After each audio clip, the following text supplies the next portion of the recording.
ज्ञानतिमिरान्धस्य ज्ञानाञ्जनशलाकया चक्षुरुन्मिलितं येन तस्मै श्रीगुरवे नमः। श्रीचैतन्यमनोभीष्टं स्थापितं येन भूतले स्वयं रूपकदा मह्यं ददाति स्वपदान्तिकं। वन्देऽहं श्रीगुरो श्रीयुतपदकमलं श्रीगुरुन् वैष्णवांश्च श्रीरूपं साग्रजातं सहगणा रघुनाथान्वितं तं सजीवं साद्वैतं सावधूतं परिजनसहितं कृष्णचैतन्यदेवं श्रीराधाकृष्णपादान् सहगणललिता श्रीविशाखान्वितांश्च। हे कृष्ण करुणा सिन्धो दीनबन्धो जगत्पते गोपेश गोपिकान्त राधाकान्त नमोऽस्तुते। भक्तकाञ्चन गौराङ्गी राधे वृन्दावनेश्वरी वृषभानुसुते देवी प्रणमामि हरिप्रिये। वाञ्छाकल्पतरुभ्यश्च कृपासिन्धुभ्य एव च पतितानां पावनेभ्यो वैष्णवेभ्यो नमो नमः। अनन्तकोटिवैष्णववृन्द की जय। नारायणं नमस्कृत्य नरं चैव नरोत्तमं देवीं सरस्वतीं व्यासं ततो जयमुदीरयेत्। शृण्वतां स्वकथा कृष्ण पुण्यश्रवणकीर्तन हृद्यन्तस्थो ह्यभद्राणि विद्युनोति सुहृत्सतां। नष्टप्रायेषु अभद्रेषु नित्यं भागवतसेवया भगवति उत्तमश्लोके भक्तिर्भवति नैष्ठिकी। ॐ नमो भगवते वासुदेवाय। ॐ नमो भगवते वासुदेवाय। ॐ नमो भगवते वासुदेवाय। नमो विष्णुपादाय कृष्णप्रेष्ठाय भूतले श्रीमते जयपताका स्वामिन् इति नामिने। नमो आचार्यपादाय निताय कृपाप्रदायने गौरकथाधामदाय नगरग्रामतारिणे। नमः ॐ विष्णुपादाय कृष्णप्रेष्ठाय भूतले श्रीमते भक्तिवेदान्त स्वामिन् इति नामिने। नमस्ते सारस्वते देवे गौरवाणी प्रचारिणे निर्विशेषशून्यवादी पाश्चात्यदेशतारिणे। जय श्री कृष्ण चैतन्य प्रभु नित्यानंद श्री अद्वैत गदाधर श्रीवासादि गौर भक्तवृंद। हरे कृष्ण कृष्ण कृष्ण हरे हरे हरे राम राम राम हरे हरे। हरे कृष्ण कृष्ण कृष्ण हरे हरे हरे राम राम राम हरे हरे। हरे कृष्ण कृष्ण कृष्ण हरे हरे हरे राम राम राम हरे हरे।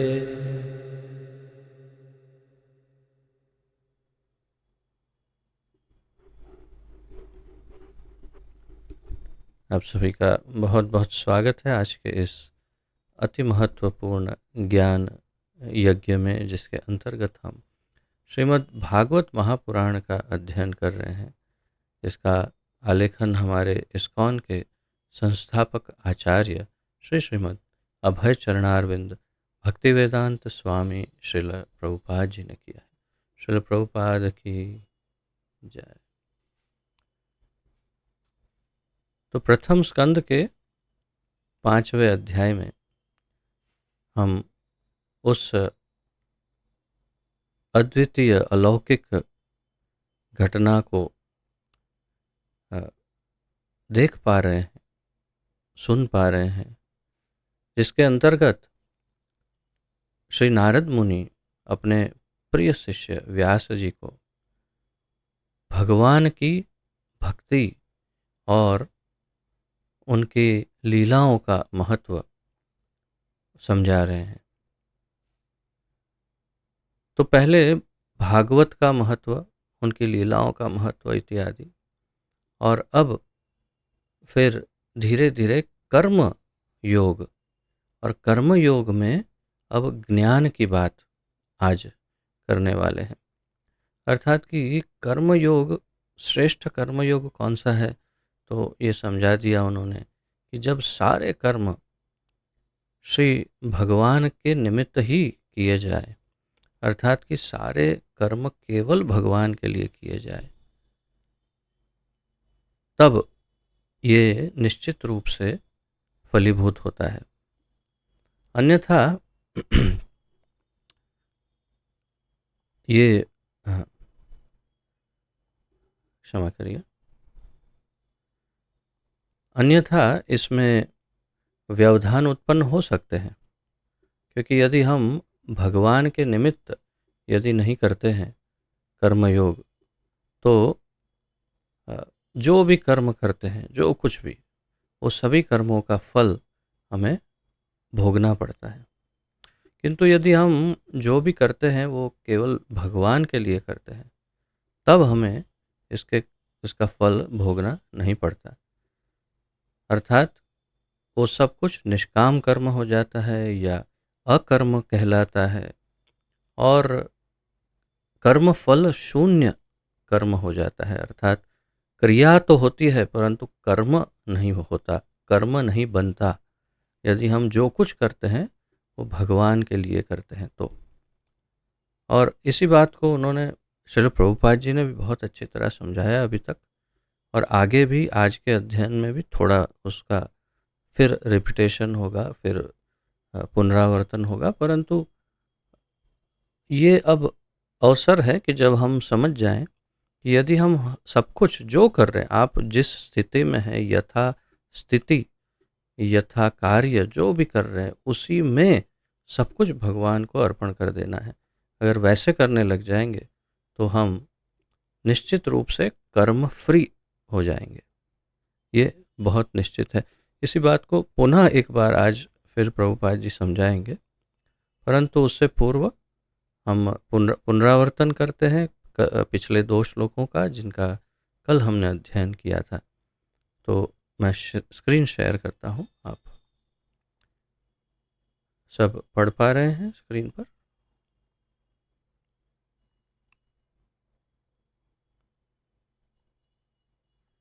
तो हमने कल 33वें और 34वें श्लोक का अध्ययन किया, और इन दोनों श्लोकों में, जैसे 33वें श्लोक में नारद मुनि बताते हैं, हे श्रेष्ठ पुरुष, क्या भौषज विज्ञान की विधि, या तो ये कहिए कि जो चिकित्सा विज्ञान की जो विधि है, ये से प्रयुक्त की गई कोई वस्तु उस रोग को ठीक नहीं कर देती जिससे ही वह रोग उत्पन्न हुआ हो।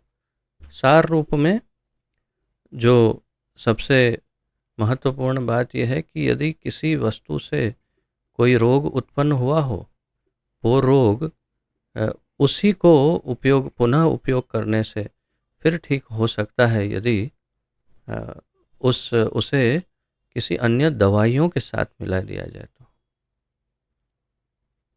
अर्थात जैसे उदाहरण दिया था घी का और दूध का, और उनमें यदि औषधियाँ मिला दी जाए तो वो ठीक हो सकता है तुरंत। वही रोग जिससे, जो दूध से हुआ रोग, वो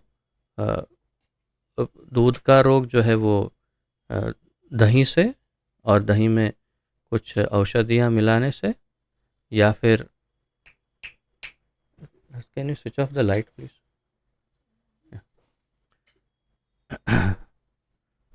तो और घी का जो रोग है वो घृत में कोई औषधियाँ मिलाकर दी जाए तब वो ठीक हो जाता है। ये हमने कल देखा था। और फिर 34वें श्लोक में हमने पढ़ा, इस प्रकार जब मनुष्य के सारे कार्यकलाप भगवान की सेवा में समर्पित होते हैं तो वही सारे कर्म जो उसके शाश्वत बंधन के कारण होते हैं, कर्म रूपी वृक्ष के विनाश करता बन जाते हैं। तो मुख्य रूप से कल हमने कर्म का अध्ययन किया कि कर्म यदि भगवान की सेवा में अर्पण हो जाए तो संपूर्ण, इतना ही नहीं कि अब कर्म बंधन अब नहीं होगा, परंतु ये भी कि जितने पूर्व में कर्म हुए उसका जो वृक्ष बना है कर्म फल का, वो संपूर्ण समूल विनाश उसका विनाश हो जाएगा। और अब आज का श्लोक 35वां श्लोक, आइए उसका उच्चारण तथा अध्ययन करते हैं।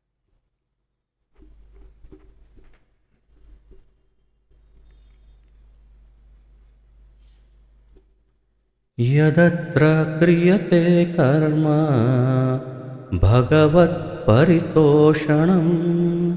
ज्ञानं यतत्तदीनं हि भक्तियोगसमन्वितं। यदत्र क्रियते कर्म भगवत्परितोषणं ज्ञानं यत्तदधीनं हि भक्तियोगसमन्वितम्।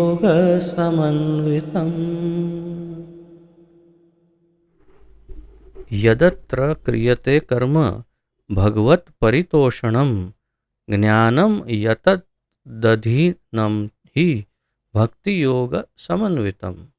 शब्दार्थ: यत जो भी, अत्र इस जीवन या जगत में, क्रियते करता है, कर्म कार्य, भगवत भगवान की, परितोषणम तुष्टि हेतु या संतुष्टि हेतु, तोषणम अर्थात संतुष्टि, परितोषणम वही संतुष्टि या तुष्टि या संतोष या आनंद भी कह सकते हैं एक प्रकार से, परंतु संतोष, तो भगवान की संतुष्टि हेतु, ज्ञानम ज्ञान, यत तत् जो इस तरह कहलाता है, अधीनम आश्रित, ही निश्चय ही, भक्ति योग भक्ति संबंधी, समन्वितम भक्ति योग से युक्त।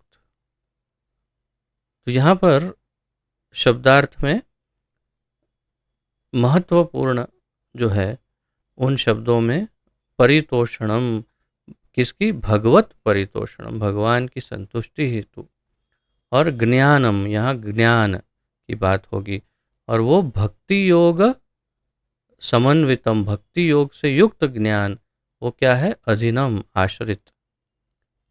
तो सार रूप में भगवान की भक्ति से युक्त ज्ञान जो है उसकी यहाँ पर चर्चा है। तो देखते हैं किस प्रकार आचार्यगण और हमारे श्रील प्रभुपाद जी इसे वर्णित करते हैं। इस जीवन में भगवान की तुष्टि के लिए जो भी कार्य किया जाता है उसे भक्ति योग अथवा भगवान के प्रति दिव्य प्रेमा भक्ति कहते हैं, और जिसे ज्ञान कहते हैं वह तो सगामी कारक बन जाता है।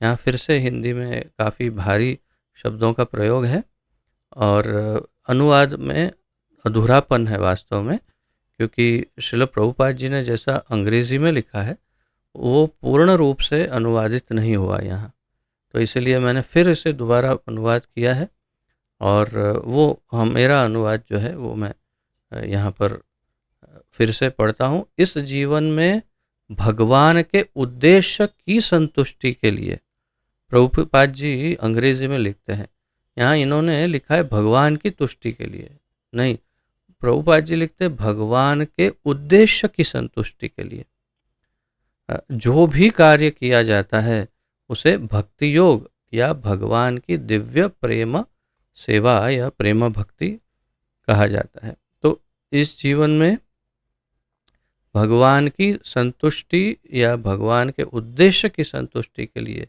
जो भी कार्य किया जाता है उसे भक्ति योग या प्रेम भक्ति कहा जाता है। तो भक्ति योग किसे कहा जाता है? भगवान के प्रति दिव्य प्रेम भक्ति कहते हैं। तो किसे कहते हैं प्रेम भक्ति, उसका यहाँ पर पूर्ण रूप से अर्थ समझाया है।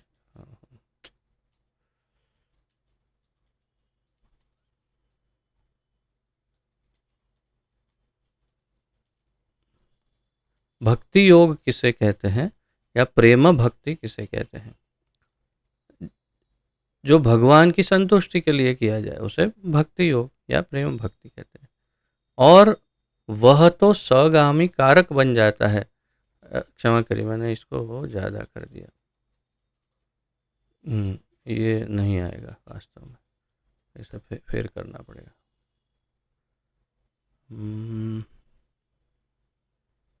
इतना ही है। जिसे ज्ञान कहते हैं, तो ये ज्ञान क्या है?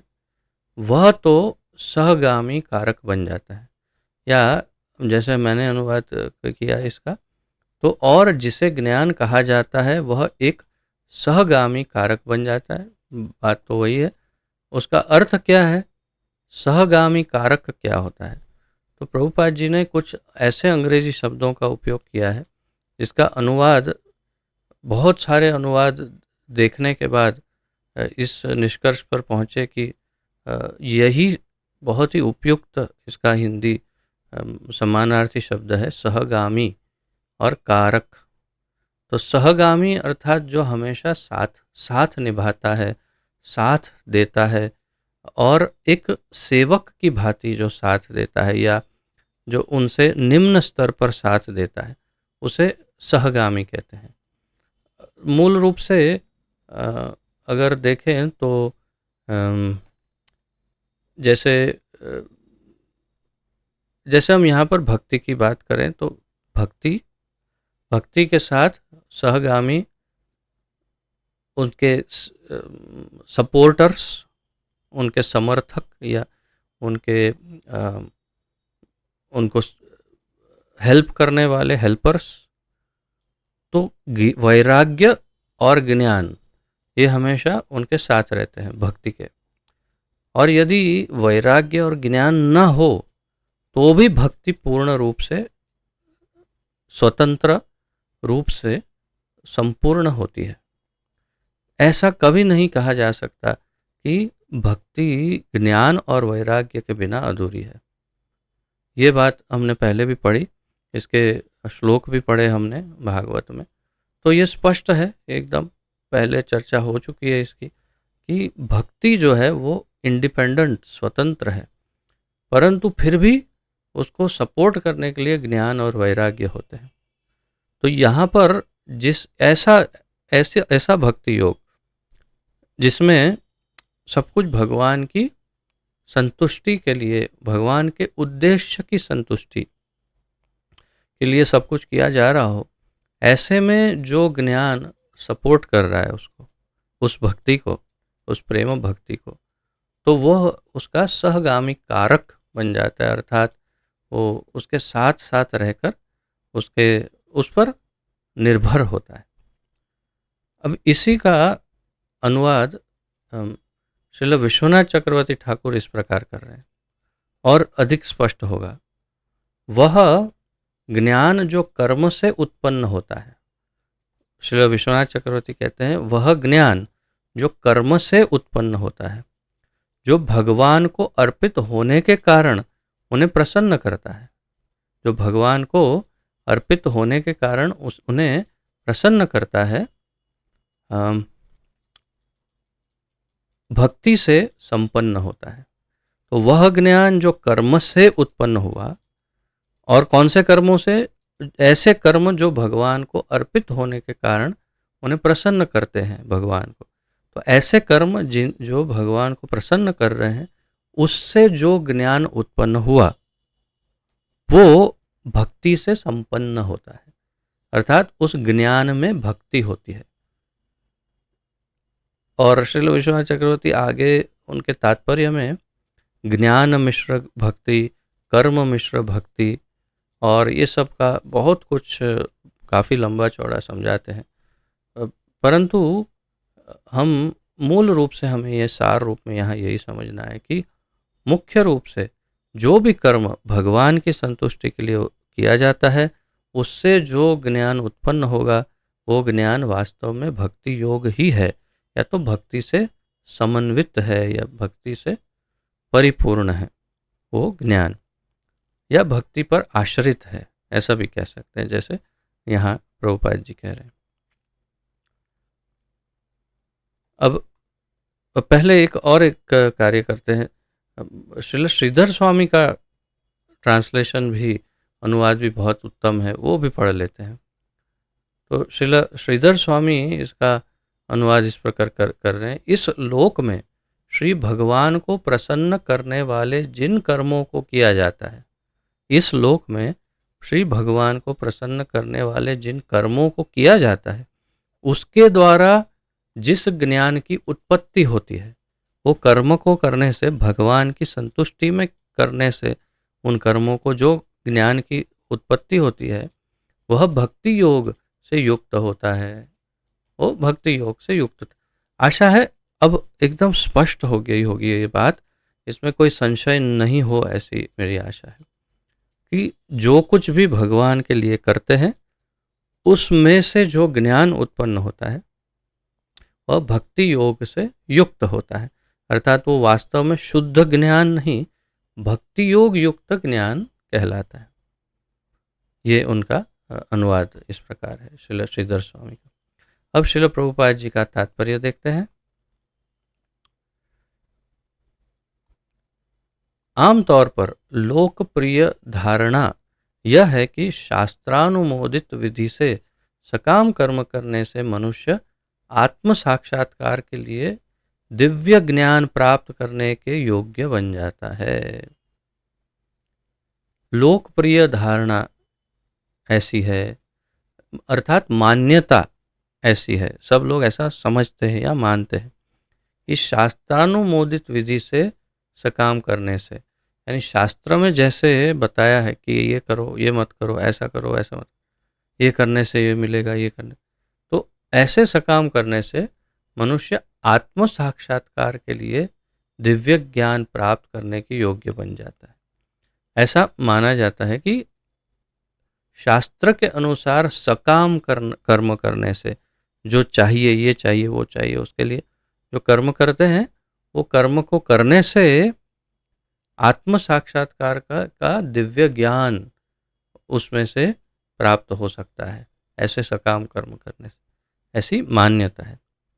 कुछ लोग भक्ति योग को कर्म का दूसरा रूप मानते हैं, और दूसरे क्या मानते हैं, भक्ति योग कर्म का दूसरा रूप है। अर्थात कर्म योग में थोड़ा भजन कीर्तन मिल जाए तो भक्ति योग, ऐसा मानते हैं। ऐसा तो ये दोनों मान्यताएं हैं जिनकी प्रभुपाद जी बात करते हैं। तो आप इनके ऊपर अपने आप जो भी लिखना चाहें 2 पॉइंट्स लिख सकते हैं कि 2 मान्यताएं, एक तो दिव्य ज्ञान प्राप्त करने के लिए जो क्रिया है वो है सकाम कर्म, ऐसा मानते हैं, और दूसरा क्या मानते हैं, भक्ति योग को कर्म का दूसरा रूप, ऐसा मानते हैं। ये 2 मान्यताएं हैं, मानते हैं, तो इसे अलग से हाईलाइट कर। लेकिन परंतु वस्तुतः भक्ति योग कर्म तथा ज्ञान दोनों ही से ऊपर है, किंतु ज्ञान और कर्म दोनों से ऊपर है भक्ति योग। अर्थात भक्ति पर आश्रित है ज्ञान और कर्म, और वैराग्य भी, जैसे हमने चर्चा की, परंतु भक्ति कर्म पर, ज्ञान पर, वैराग्य पर आश्रित नहीं है, वो स्वतंत्र है। तो भक्ति योग ज्ञान या कर्म से स्वतंत्र है, जबकि ज्ञान तथा कर्म भक्ति योग के आश्रित हैं। ये वही बात, बहुत ही महत्वपूर्ण ज्ञान है ये पूरा।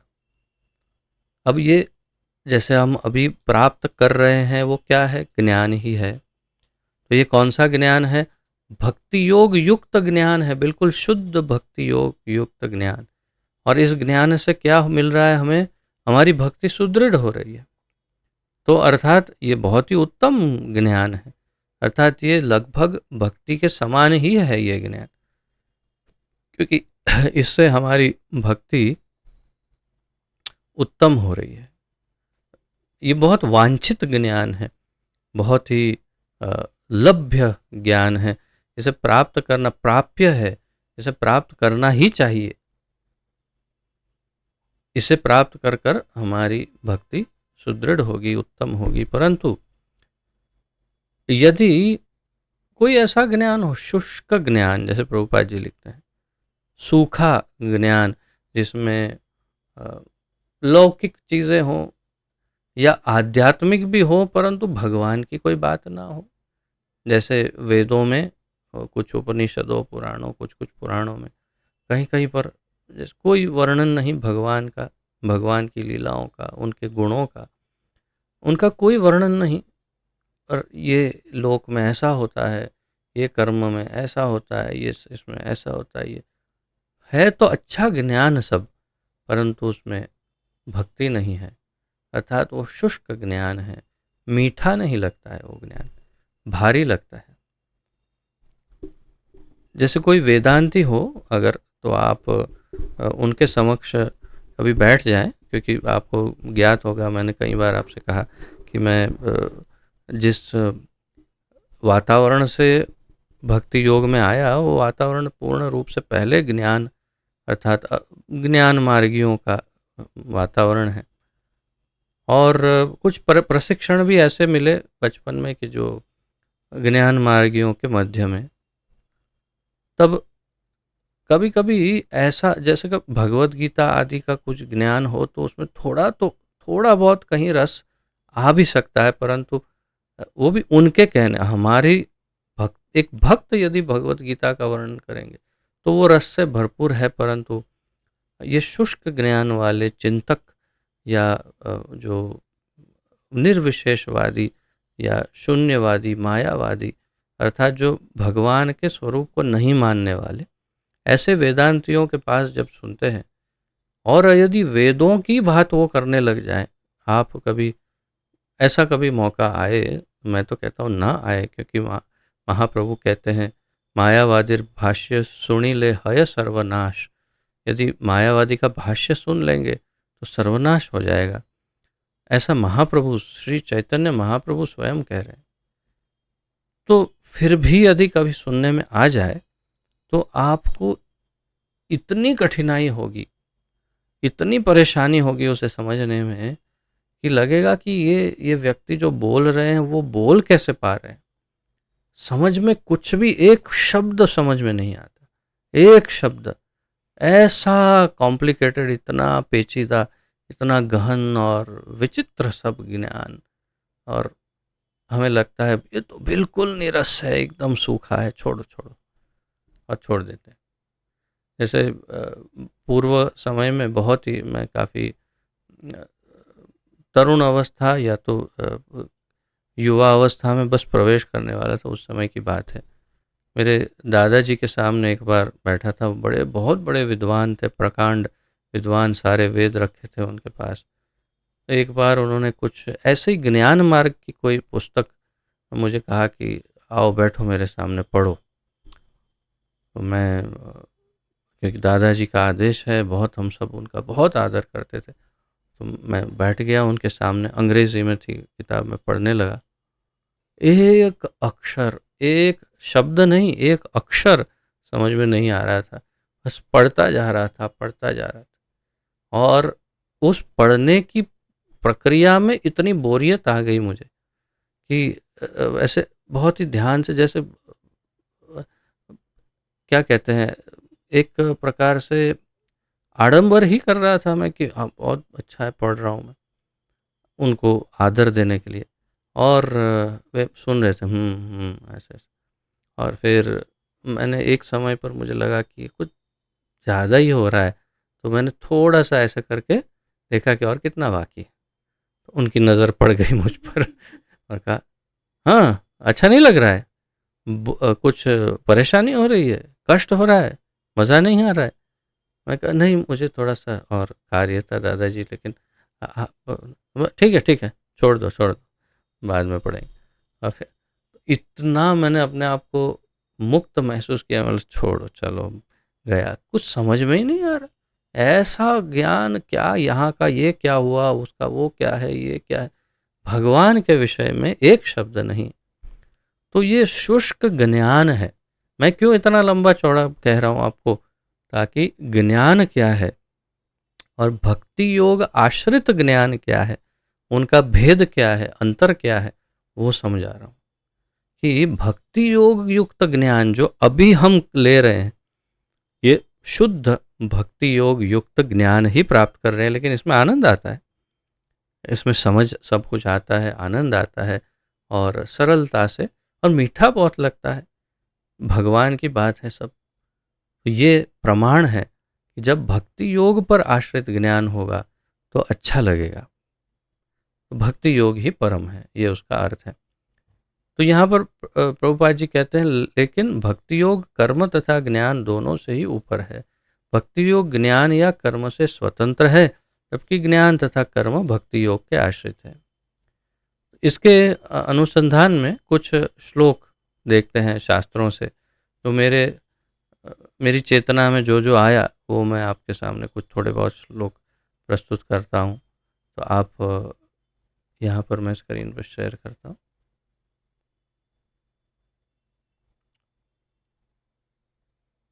जैसे आप पढ़ पा रहे होंगे, चैतन्य चरितामृत मध्य लीला 19.67 मध्य लीला।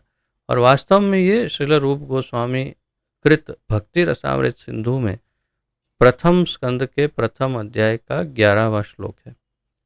अन्याभिलाषिता शून्यम ज्ञान कर्मादि अनावृतम आनुकूल्येन कृष्णानुशीलनम भक्तिरुत्तमा।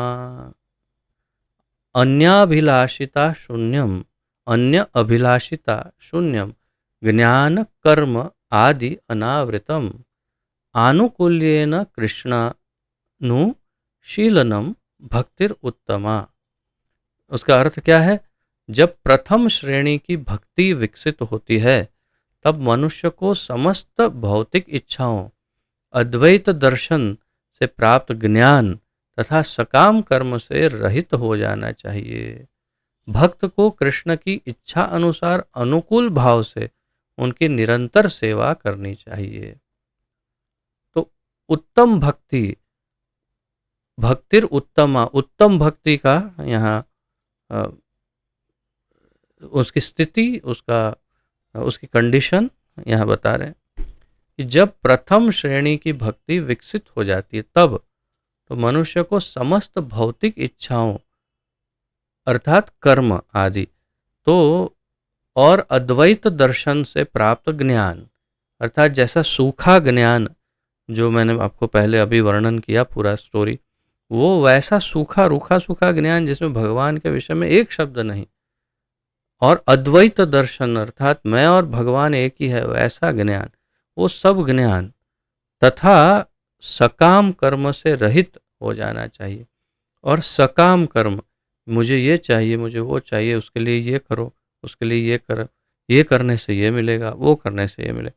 सकाम कर्म और ऐसे सूखे ज्ञान जिसमें भगवान का कोई वर्णन नहीं, उन दोनों से रहित हो जाना चाहिए।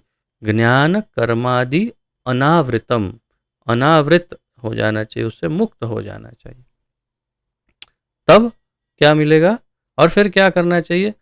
आनुकूल्येन कृष्णानुशीलनम, अर्थात भक्त को कृष्ण की इच्छा अनुसार अनुकूल हो जाना चाहिए। भगवान जैसा चाहते हैं वैसे करना चाहिए। भगवान चाहते हैं कि आप और 5 जन्म ले लें। आप कर, अरे हम इतनी सारे ये सब भक्ति वक्ति इसलिए कर रहे हैं ताकि अब जन्म ही नहीं लेना पड़े, हमें तो अब सीधा भगवान के धाम जाना है और उनके साथ लीला में बैठ जाना है, उनके साथ उनके कंधे पर हाथ रख के, और क्या करना, यही तो हमारा। लेकिन अब भगवान कहते हैं नहीं, तुम मेरे विचार से और 5 जन्म ले लो, थोड़े कार्य हैं ये आपका, नहीं नहीं, तो फिर अपना प्लान कैंसिल भगवान, मैं दूसरे भगवान के पास जाता हूँ, मुझे ऐसा 5 जन्म नहीं लेना। ये नहीं, कृष्ण की इच्छा अनुसार अनुकूल भाव से निरंतर सेवा करनी चाहिए, तो उसे भक्तिर उत्तमा, वही प्रथम श्रेणी की भक्ति कही जाती है। ये श्रेष्ठ भक्ति का, तो उसमें ज्ञान कर्मादि अनावृतम, ज्ञान और कर्म नहीं होना चाहिए उसमें। कैसा ज्ञान? सूखा ज्ञान जिसमें भगवान ही नहीं है। ये सब ज्ञान तो भक्ति का ज्ञान है जो अभी हम दे रहे हैं या ले रहे हैं। और कर्म, सकाम कर्म, हाँ ऐसे सारे कर्म बहुत ही आवकार्य है जो भगवान के की संतुष्टि के लिए किए जा रहे हो, उनके भक्तों की संतुष्टि के लिए किए जा रहे, वो सब आवकार्य है। परंतु अपने लिए करने वाले कर्म नहीं, रूखा सूखा ज्ञान नहीं। तो देखिए ये एक है। दूसरा श्रीमद् भागवत में 11वें स्कंद के 14वें अध्याय का 20वां श्लोक है। न साधयति माम योगो न सांख्य धर्म उद्धव न स्वाध्याय तपस्त्यागो यथा भक्तिर्ममोर्जिता। न, ये उद्धव को कह रहे हैं भगवान 11वें स्कंद में, जो उद्धव गीता भी कहते हैं, जो पूरा ज्ञान, बहुत अद्भुत ज्ञान 11वें स्कंद में भगवान उद्धव को देते हैं। उसमें कहते हैं न साधयति माम योगो न सांख्यम धर्म उद्धव न स्वाध्यायस तपस त्यागो यथा भक्तिर्ममोर्जिता। हे उद्धव, भक्तों द्वारा की जाने वाली मेरी शुद्ध भक्ति मुझे उनके वश में करने वाली है। भक्ति से भगवान वश में हो जाते हैं। अतएव योग, सांख्य दर्शन अर्थात वो ज्ञान, सूखा ज्ञान, शुद्ध कार्य अर्थात सकाम कर्म कह सकते हैं, वैदिक अध्ययन, फिर से सूखा ज्ञान, तप अथवा वैराग्य में लगे व्यक्ति के द्वारा मैं वशीभूत नहीं होता। इसके द्वारा मैं वशीभूत नहीं होता, भगवान कह रहे हैं। अर्थात ज्ञान, कर्म या फिर तप, वैराग्य, वेदाध्ययन आदि, ये सब से ध्यान, इन सब में भगवान वश में नहीं होते। और वास्तव में जब भगवान वश में नहीं होते, अर्थात आप न भगवान के बारे में कुछ जानते हैं, न भगवान के साथ कोई संबंध स्थापित हुआ, कुछ भी नहीं। अर्थात ये कर्म और ज्ञान आदि भक्ति से स्वतंत्र नहीं है, एक बात। दूसरा 11वें स्कंद में 20वें अध्याय का 31वां श्लोक है। ये भी सब वही उद्धव को ही ज्ञान दे रहे हैं।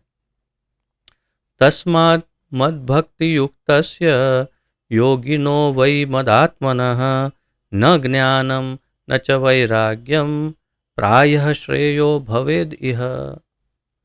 इसलिए वह भक्त जो मुझ पर अपना मन स्थिर करके मेरी प्रेमा भक्ति में लगा रहता है, उसके लिए ज्ञान का अनुशीलन तथा वैराग्य सामान्यतया इस जगत में सर्वोच्च सिद्धि प्राप्त करने का साधन नहीं है। इस जगत में सर्वोच्च सिद्धि प्राप्त करने के साधन ज्ञान या वैराग्य या कर्म आदि, ध्यान कर्म आदि, ये सब नहीं है। तो क्या है सर्वोच्च साधन? इस भौतिक जगत में सर्वोच्च सिद्धि प्राप्त करने का साधन क्या है? वह भक्त मुझ पर अपना मन स्थिर करके मेरी प्रेम भक्ति में लगा रहता है। और उसका अर्थ है कि भक्ति योग ही वो एकमात्र साधन है जो सर्वोच्च सिद्धि प्राप्त कराने वाला है। अर्थात न ज्ञान और न कर्म, ध्यान आदि कुछ भी नहीं। तो ये इस प्रकार यहाँ इसका वर्णन हम पढ़ रहे हैं। आगे फिर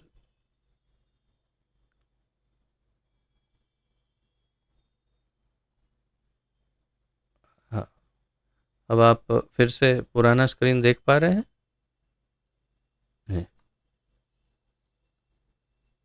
तो ये है भक्ति जो ज्ञान और कर्म से स्वतंत्र है।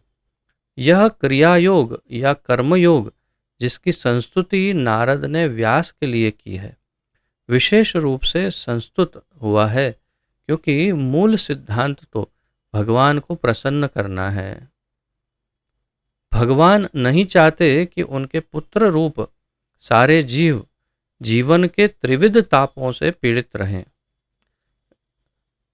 मूल रूप से यह क्रिया या कर्मयोग आदि नारद ने व्यास के लिए की है, विशेष रूप से। क्यों? क्योंकि मूल सिद्धांत भगवान को प्रसन्न करना है। और भगवान क्या नहीं चाहते कि सारे जीव इस संसार में सड़ते रहें, पीड़ित होते रहें, तकलीफ भोगे। ममैवांशो जीवलोके जीवत प्रकृति स्थानी कर्षति। हम सब तकलीफ भोग रहे हैं बहुत। वो भगवान नहीं चाहते कि हम पीड़ा भोगे। वे चाहते रहते हैं कि वे सब उनके पास आकर साथ साथ रहें। लेकिन भगवान के धाम वापस जाने का अर्थ यह है कि मनुष्य अपने आप को सांसारिक कल्मशों से शुद्ध कर ले। भगवान क्या चाहते हैं और हम कैसे हमें करना है, उसका यहाँ वर्णन है।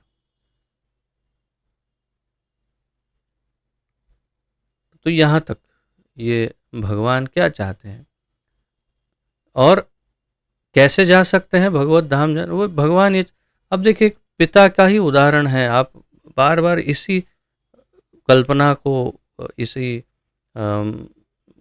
उदाहरण की कल्पना करते रह सकते हैं।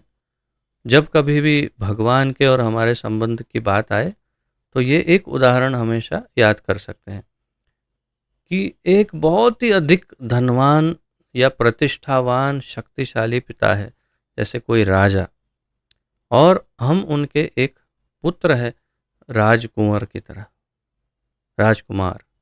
और किसी तरह से हमें ये लगता है कि नहीं, हम भी पिताजी की तरह एक अपना साम्राज्य स्थापित करेंगे और अपना अपना सुख खुद ढूंढेंगे, इंडिपेंडेंट रहेंगे, अपने आत्मनिर्भर रहेंगे और पिताजी पर आश्रित नहीं रहेंगे। पिताजी कहते हैं तेरी कैपेसिटी नहीं है बेटा, नहीं हो पाएगा तुझसे, मैं तुझे अच्छे से जानता हूँ, तेरे में वो क्षमता ही नहीं है। क्यों? क्योंकि तू जीवात्मा है और मैं परम आत्मा हूँ। अर्थात कोई कंपैरिजन, कोई तुलना नहीं है। लेकिन नहीं नहीं पिताजी, ट्राई करने दो, मैं थोड़ा, ठीक है चलो तुम्हें कुछ शुरुआत के लिए, स्टार्टअप के लिए एक एक घर, कुछ कुछ कुछ कुछ चीज़ें दे देता हूँ, तुम शुरुआत करो, फिर बाद में महल बना लेना अपना राज्य। ये संसार दे दिया, भौतिक संसार, इसमें शरीर दे दिया अपनी इच्छा अनुसार और सारी व्यवस्था कर दी, और फिर बोला कि ठीक है जाओ करो, ट्राई करो। अब हम ट्राई कर रहे हैं, देख रहे हैं बहुत कष्ट हो रहा है, दुख तकलीफ है, परेशानी।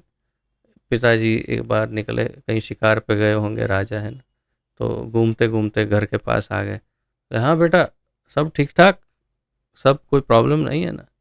अगर प्रॉब्लम है तो आ जाओ वापस, चलो अभी चलो हमारे साथ आ जाओ, घर ये सब छोड़ दो जैसा है, चलो हमारे साथ वही राजमहल में रहो राजा की तरह बिल्कुल, लेकिन मुझ पर आश्रित रहना पड़ेगा, ये है।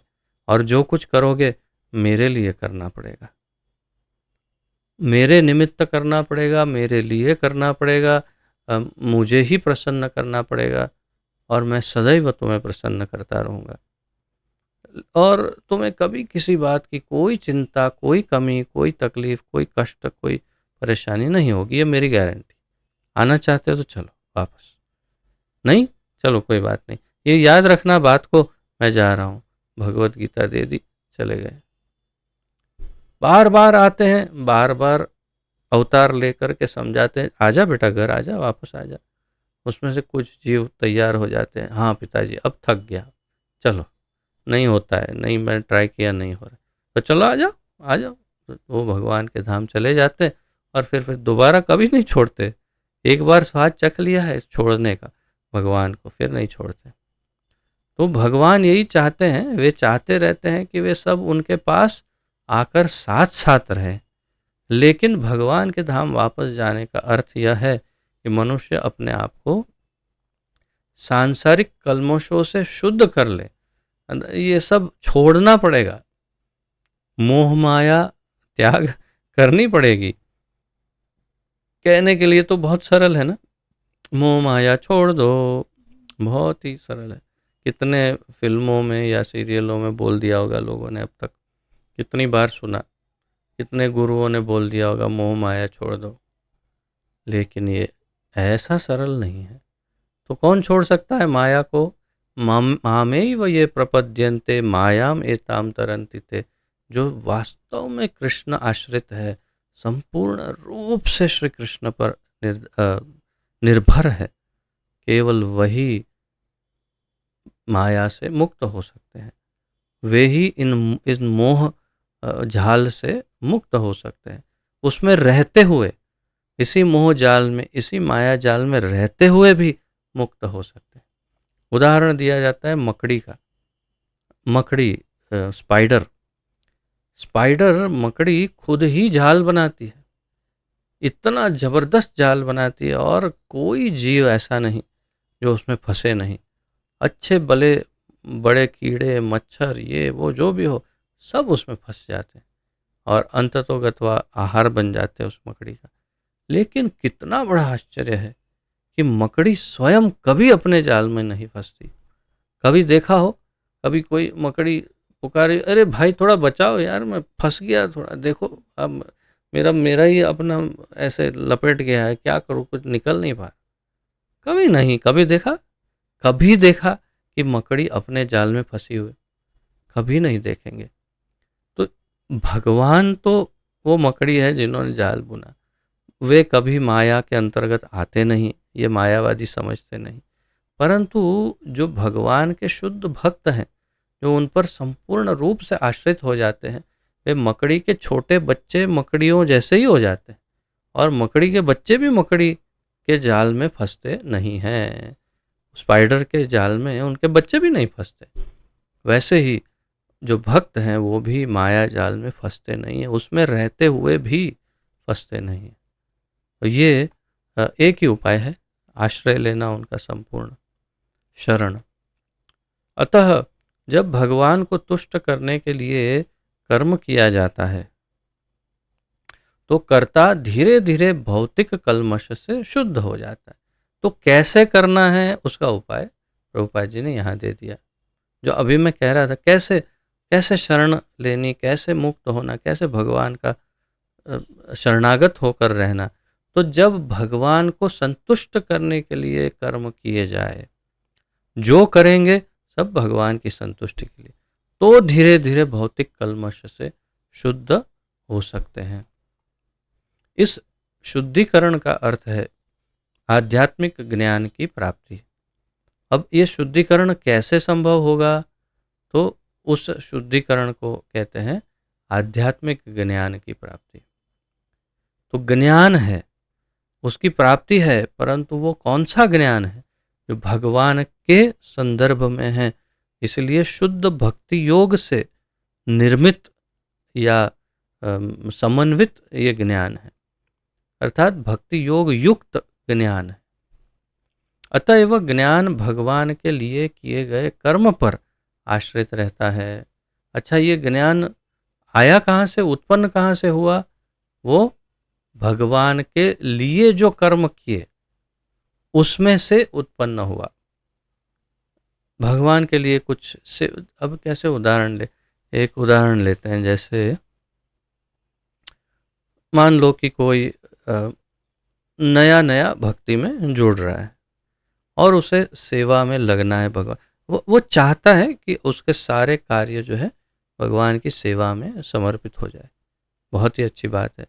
तो शुरुआत करना चाहता है, पहले भोग बनाना चाहता है, भगवान को जो कुछ भी खा रहा है पहले भगवान को भोग लगाकर फिर ही ग्रहण करना चाहता है। तो सबसे पहले वो सामान ले आता है बाजार में से, और फिर सोचता है कि चलो अब आज कुछ बढ़िया से व्यंजन बना करके और भोग लगा देते हैं भगवान को।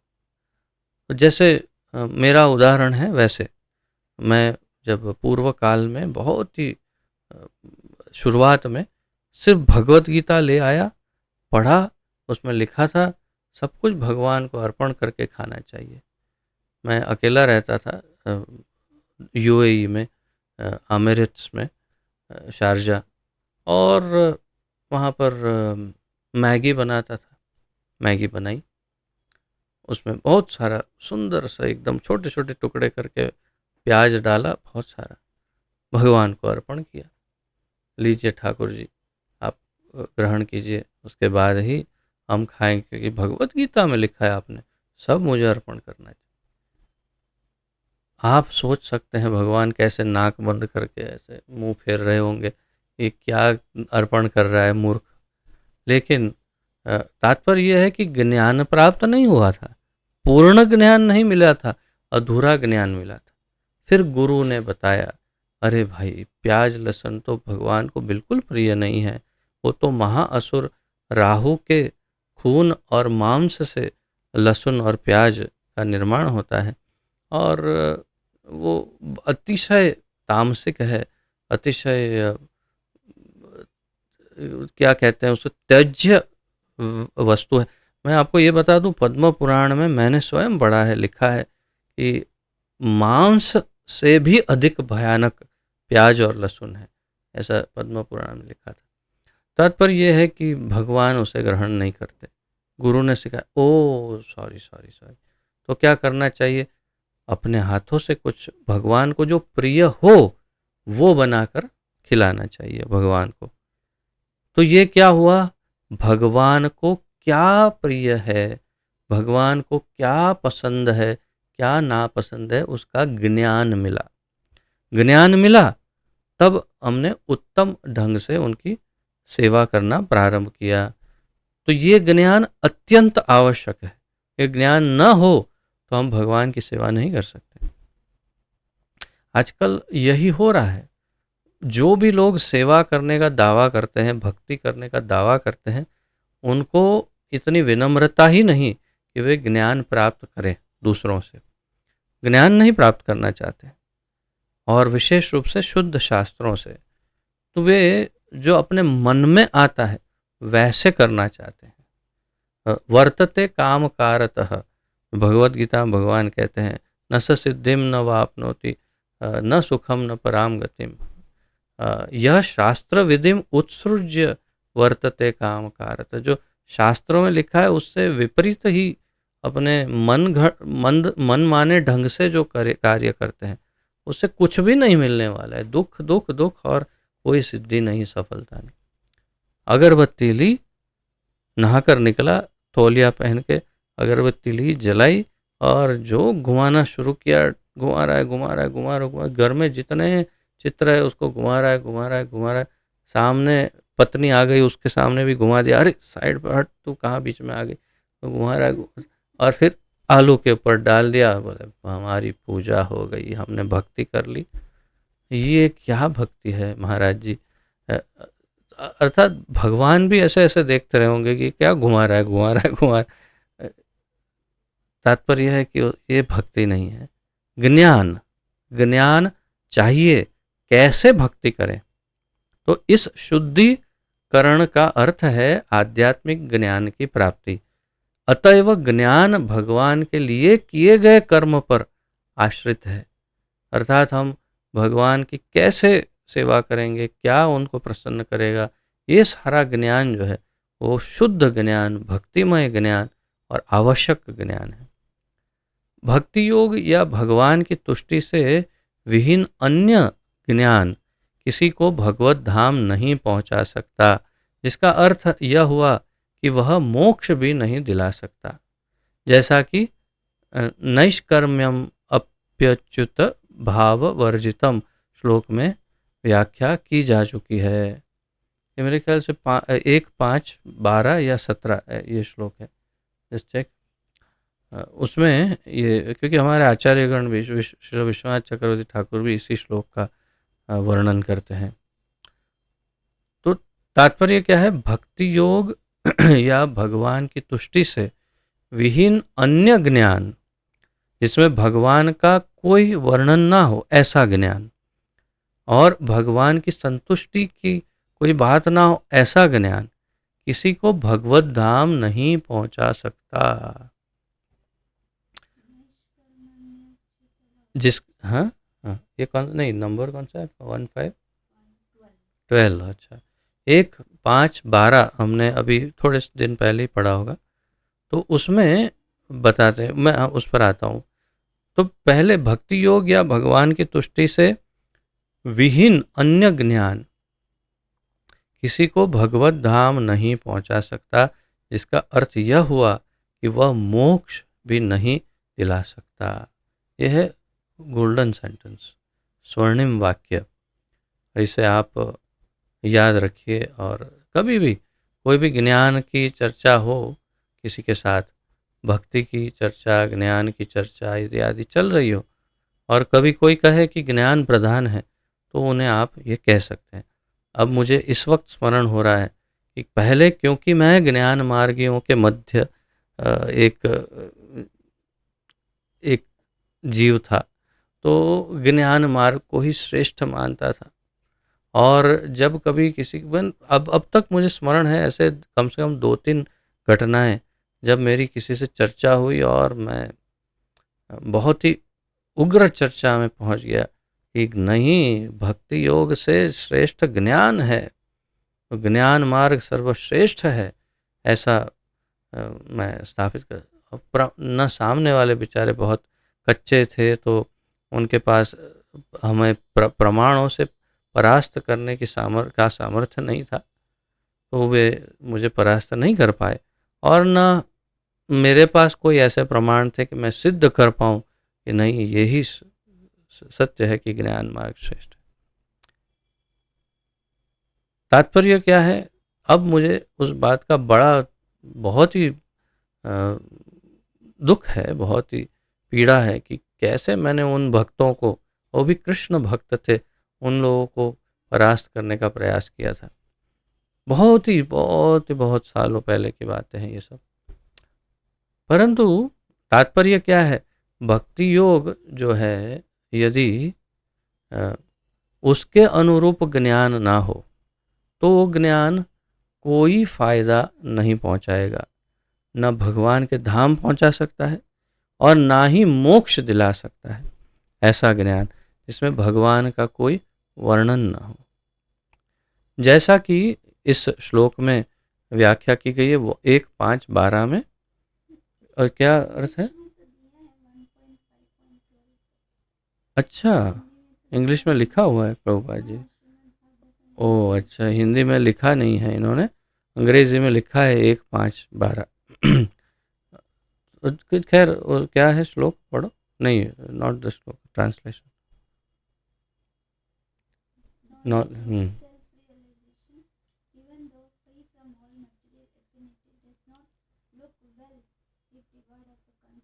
वही है, ज्ञान यदि वो भक्ति पर आश्रित ना हो, यदि भगवान के की सेवा पर आश्रित ना हो, तो वो बिल्कुल शुष्क लगता है, वो अच्छा नहीं लगता है इत्यादि, ये सब वर्णन है उसमें। अर्थात यही बात कि भक्ति से मुक्त ज्ञान कोई फायदा नहीं करता है।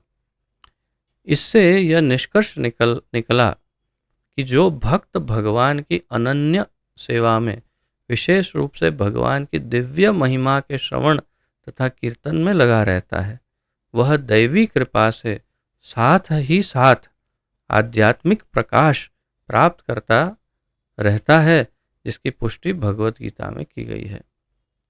अर्थात इससे क्या निष्कर्ष निकला? प्रभुपाद जी कह रहे हैं कि जो भक्त भगवान की अनन्य सेवा में, विशेष रूप से भगवान की दिव्य महिमा के श्रवण तथा कीर्तन में लगा रहता है, जो अगले श्लोक का आधार है, जो प्रभुपाद जी यहाँ बता रहे हैं, वो अगले श्लोक में वर्णित है कि वो सदैव भगवान के श्रवण और कीर्तन में लगा रहता है, वही दैवी कृपा के साथ आध्यात्मिक प्रकाश प्राप्त करता है।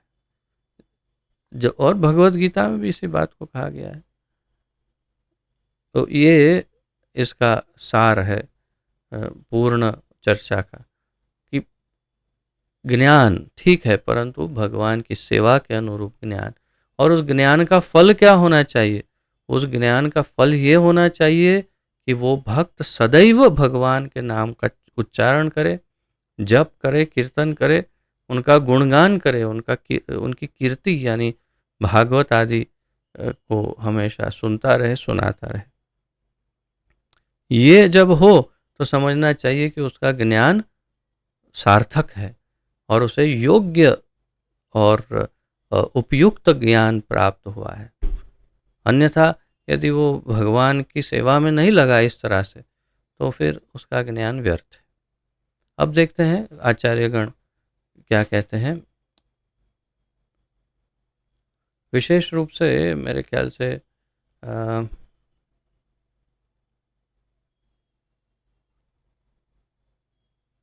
श्रील विश्वनाथ चक्रवर्ती ठाकुर का और श्रील जीव गोस्वामी, श्रील विश्वनाथ चक्रवर्ती ने भी बहुत कुछ लिखा है, परंतु उनका सार तो वो तो मैंने आपको बता दिया। एक तो उनका अनुवाद श्रील जीव गोस्वामी कहते हैं, जो भगवान अत्यंत संतुष्ट हैं, जो भगवान अत्यंत संतुष्ट होते हैं, या तो जिससे शायद उनकी महिमा अत्यधिक होती है। भगवान जो सेवा से संतुष्ट होते हैं भक्तों के, उनकी महिमा अति अधिक होती है। भक्ति योग का तात्पर्य भगवान के बारे में सुनना और जप करना है। भक्ति योग का तात्पर्य है श्री जीव गोस्वामी का, जैसे प्रभुपाद जी ने ये लास्ट 3 लाइन 2 लाइन 1 लाइन लिखी है, वो श्रील जीव गोस्वामी का सार उन्होंने दिया है। श्रील जीव गोस्वामी जो कह रहे हैं वही लिखा है उन्होंने, कि भक्ति योग का तात्पर्य भगवान के बारे में सुनना और जप करना है। भक्ति योग से युक्त भगवान भागवत ज्ञान भक्ति पर निर्भर है। तो भक्ति योग से युक्त भागवत ज्ञान भक्ति पर निर्भर है, अर्थात ऐसा ज्ञान निश्चित परिणाम देने वाला होता है। यही ज्ञान निश्चित परिणाम देगा जो भक्ति पर आश्रित है। जो ज्ञान भक्ति पर आश्रित नहीं है वो कोई परिणाम वास्तव में नहीं दे पाएगा। ये उसका सार है। अगला श्लोक ऐसे बहुत बड़ा है, इसका तात्पर्य मुझे नहीं लगता है कि मैं 7 बजे तक भी पूरा 7 बजे तक में पूरा हो सकता है शायद, या प्रयास कर सकते हैं 6:45। और फिर कल क्लास नहीं लेना है, क्योंकि कल वास्तव में अंतिम दिवस है हमारे पुरुषोत्तम महीने का। तो मैं सोच रहा था कि आज यदि आप लोग अनुमति दें तो थोड़ा सा लंबा कर दें इसे, और ये श्लोक भी ले लूँ मैं, यदि आप सब अनुमति दें तो। या तो हैंड रेस सब आप सिंबल करें। मैं आप सबको देख पा रहा हूँ। जी जी जी, बहुत धन्यवाद, बहुत ही अच्छा, धन्यवाद। तो आप अपना फिर अब हैंड रेस का सिंबल नीचे कर लीजिएगा, और मैं आपकी अनुमति से आगे बढ़ा रहा हूँ। तो फिर इसका उच्चारण करते हैं, आइए।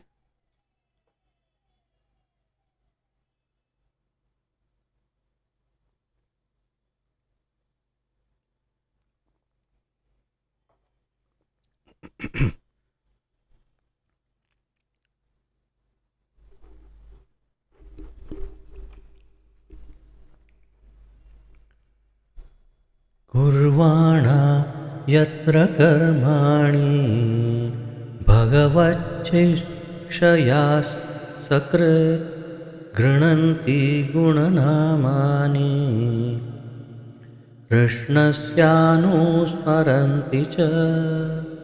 कुर्वाणा यत्र कर्माणि भगवच्छिक्षया सकृत् गृह्णन्ति गुणनामानि कृष्णस्यानुस्मरन्ति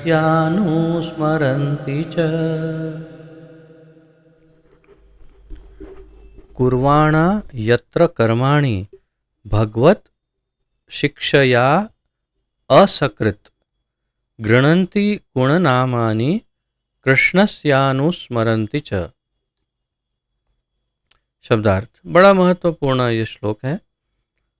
कुर्वाणः करते हुए, यत्र जहाँ, कर्माणि कर्तव्य, भगवत भगवान की, शिक्षया इच्छा से, या उनके बताए हुए मार्ग के अनुसार, या उनकी शिक्षाओं के अनुसार। तो भगवत शिक्षया अर्थात जैसे भगवान ने करने के लिए कहा उसके अनुसार, असकृत निरंतर, गृणन्ति ग्रहण करता है, गुण गुण, नामानि नाम, कृष्णस्य कृष्ण के, तो बहुत स्पष्ट कहा कृष्ण का, कृष्णस्य, अनुस्मरन्ति निरंतर स्मरण करता है, च तथा। अनुवाद। पूर्ण पुरुषोत्तम भगवान श्री कृष्ण के आदेश अनुसार कर्म करते हुए मनुष्य निरंतर उनका उनके नामों का तथा उनके गुणों का स्मरण करता है। पूर्ण पुरुषोत्तम भगवान श्री कृष्ण के आदेश अनुसार, श्री कृष्ण के आदेश अनुसार, ये महत्वपूर्ण है। क्या करता है? कर्म करते हुए, तो आदेश अनुसार कर्म करते हुए क्या करता है? मनुष्य निरंतर उनका उनका उनके नामों का तथा उनके गुणों का स्मरण करता है। तो निरंतर उनके नामों का और उनके गुणों का स्मरण करता है। उनका स्मरण, भगवान का स्मरण, कैसे सुंदर हैं, कैसे भगवान, उनका स्मरण, उनके नामों का स्मरण, अर्थात हरे कृष्ण कृष्ण कृष्ण हरे हरे, हरे राम राम राम हरे हरे, तथा उनके गुणों का स्मरण करता है। तो क्या होता है? तो पूर्ण पुरुषोत्तम भगवान श्री कृष्ण के आदेश अनुसार कर्म करते हुए मनुष्य निरंतर उनके नामों का, उनका और उनके गुणों का स्मरण करता है।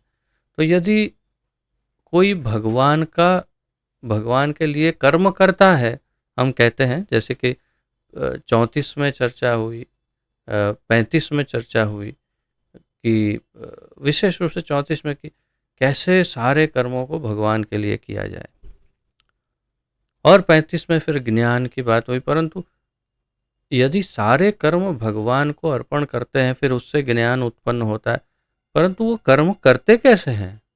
क्या करना होता है वो कर्म में? कर्म कैसे करते हैं? निरंतर उनका स्मरण करने से, उनके नामों का जप, कीर्तन और स्मरण आदि करने से, तथा उनके गुणों का स्मरण करने से। उनके अंदर क्या विशेष गुण हैं, उनमें 16 कलाएं, 64 गुण, 6 ऐश्वर्य है परिपूर्ण मात्रा में, उनकी लीलाएं हैं इत्यादि। ये ही है उनके लिए कर्म करना, शुद्ध रूप से कर्म करते हुए। परंतु हमारे आचार्य थोड़े या फिर बहुत अधिक दयालु हैं, इसलिए हम जो कुछ कर रहे हैं उसी में कैसे भगवान को कर्म अर्पण कर सकते हैं, वो हमें समझाएंगे। तो हम तात्पर्य में पढ़ेंगे कैसे प्रभुपाद जी समझाते हैं कि आप जो कुछ कर रहे हो वही सब आप भगवान के लिए समर्पित कर सकते हो, परंतु शुद्ध रूप से यदि आप निरंतर उनके नामों का और उनके गुणों का स्मरण करते हैं, कीर्तन आदि करते हैं, तो वह वास्तव में उनको अर्पण किया कर्म माना जाएगा।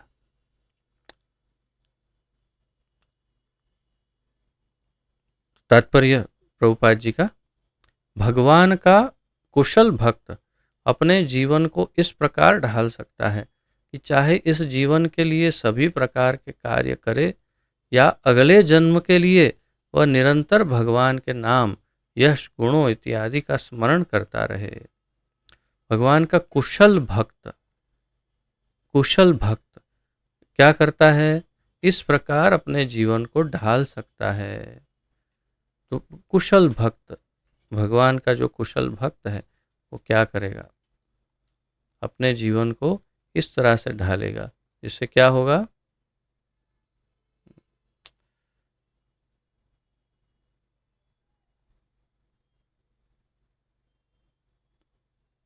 कि चाहे इस जीवन के लिए सभी प्रकार के कार्य करे या अगले जन्म के लिए, और निरंतर भगवान के नाम, यश, गुण इत्यादि का स्मरण करता रहे।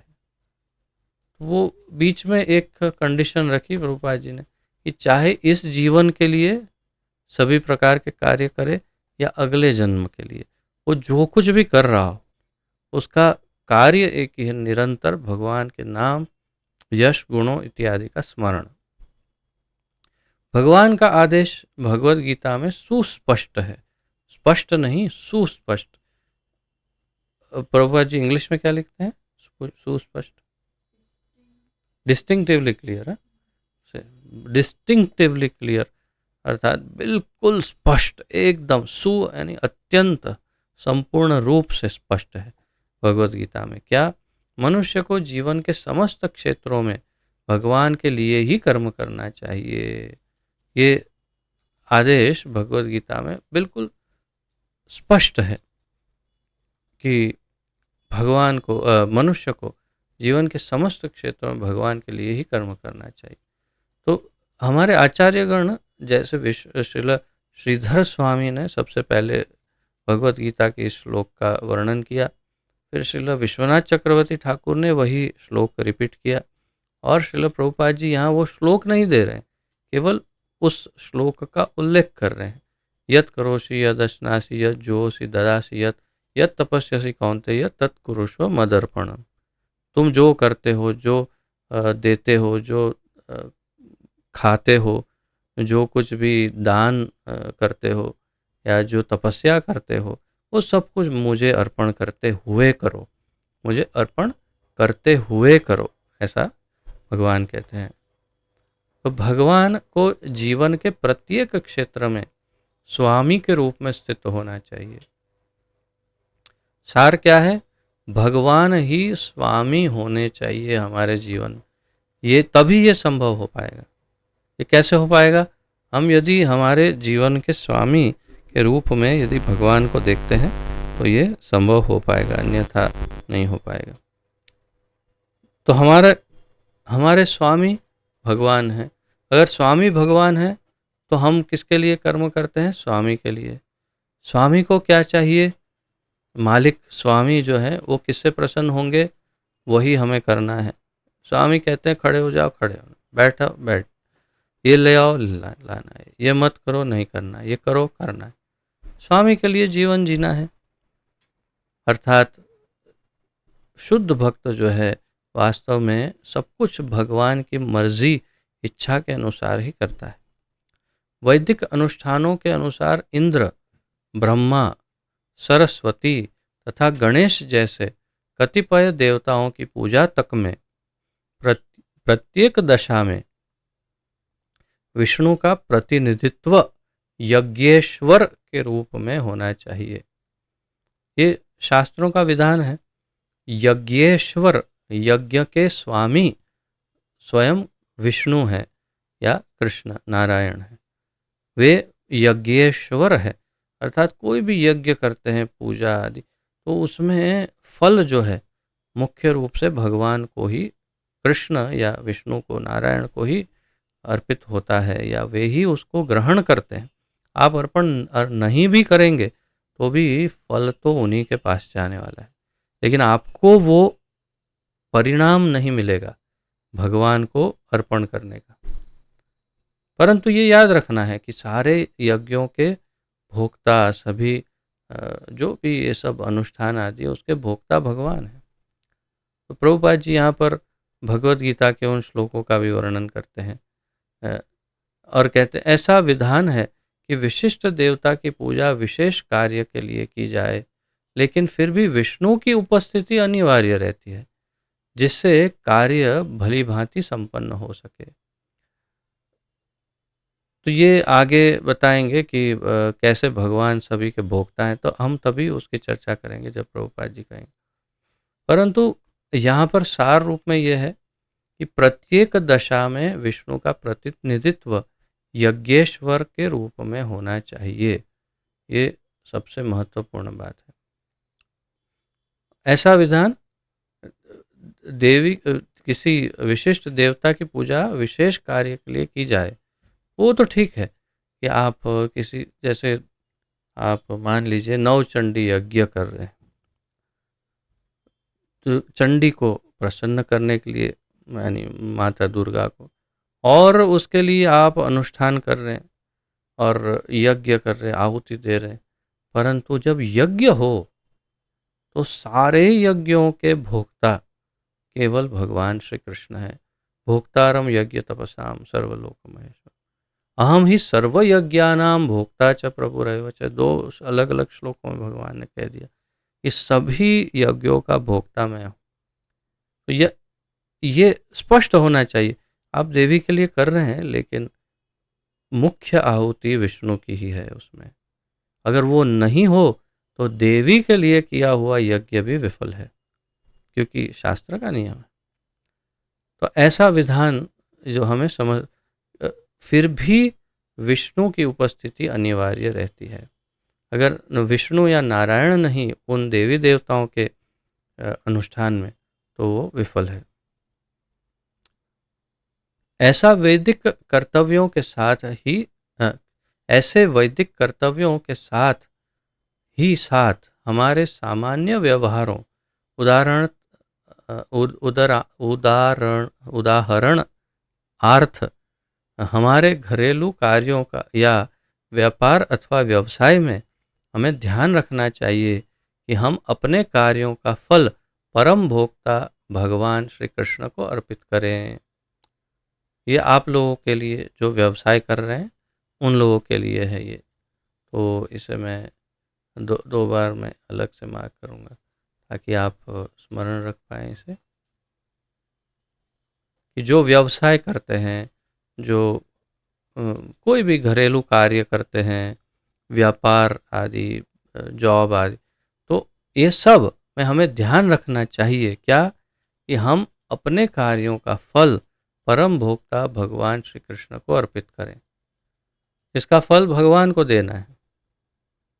कैसे फल देंगे आगे समझाएंगे प्रभुपाद जी, कि किस तरह से फल अर्पण किया जा सकता है, वो प्रभुपाद जी आगे समझाएंगे।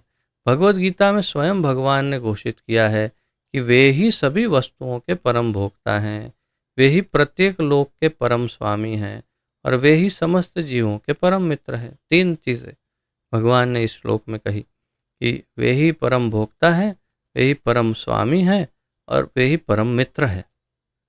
कौन सा श्लोक है ये? 5वें अध्याय का 29वां श्लोक। भोक्तारम यज्ञ तपस, भोक्तारम यज्ञ तपसाम सर्वलोक महेश्वरम हाँ? वही तो पढ़ रहा हूँ। सुहृदम सर्वभूतानाम ज्ञात्वा माम शांति मृच्छति। बहुत ही विशेष श्लोक है ये। इसमें 3 इसके पहलू है, आप देखिए। भोक्ता अहम यज्ञ तपसाम, सभी प्रकार के यज्ञ और तपस्या का एकमात्र भोक्ता मैं हूँ, कृष्ण कह रहे हैं। तो ये स्पष्ट हो गया, कोई भी यज्ञ हो भोक्ता भगवान कृष्ण है। और फिर क्या कहा? सर्वलोक महेश्वरम, यानी सभी प्रकार के जितने जो भी लोक हैं, सभी लोकों के ईश्वर महेश्वर भगवान कृष्ण है। सर्वलोक महेश्वरम, सभी लोक, त्रिलोक में अब जो भी आध्यात्मिक लोक, भौतिक लोक, जो भी लोक हैं, सब लोकों के स्वामी भगवान कृष्ण हैं। फिर सुहृदम सर्वभूतानाम, और सभी जीवों के सुहृद अर्थात परम मित्र है। परम मित्र, वे सबके परम मित्र हैं। और क्या कहा उन्होंने?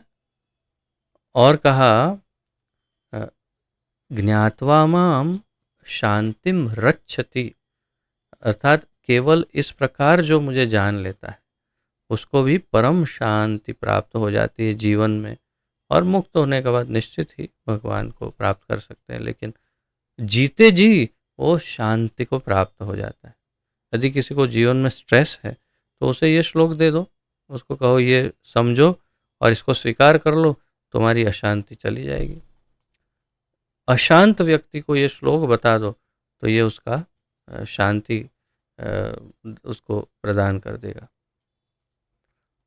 इस प्रकार यहाँ पर कहने के बाद और फिर मैंने जैसे कहा एक और श्लोक है जो यज्ञ के विशेष रूप से अनुसंधान में है कि अहम ही सर्वयज्ञानाम भोक्ता च प्रभुरेव च। तो उसमें भी भगवान कहते हैं कि मैं ही सभी यज्ञ और यज्ञानाम भोक्ता और प्रभु एव च।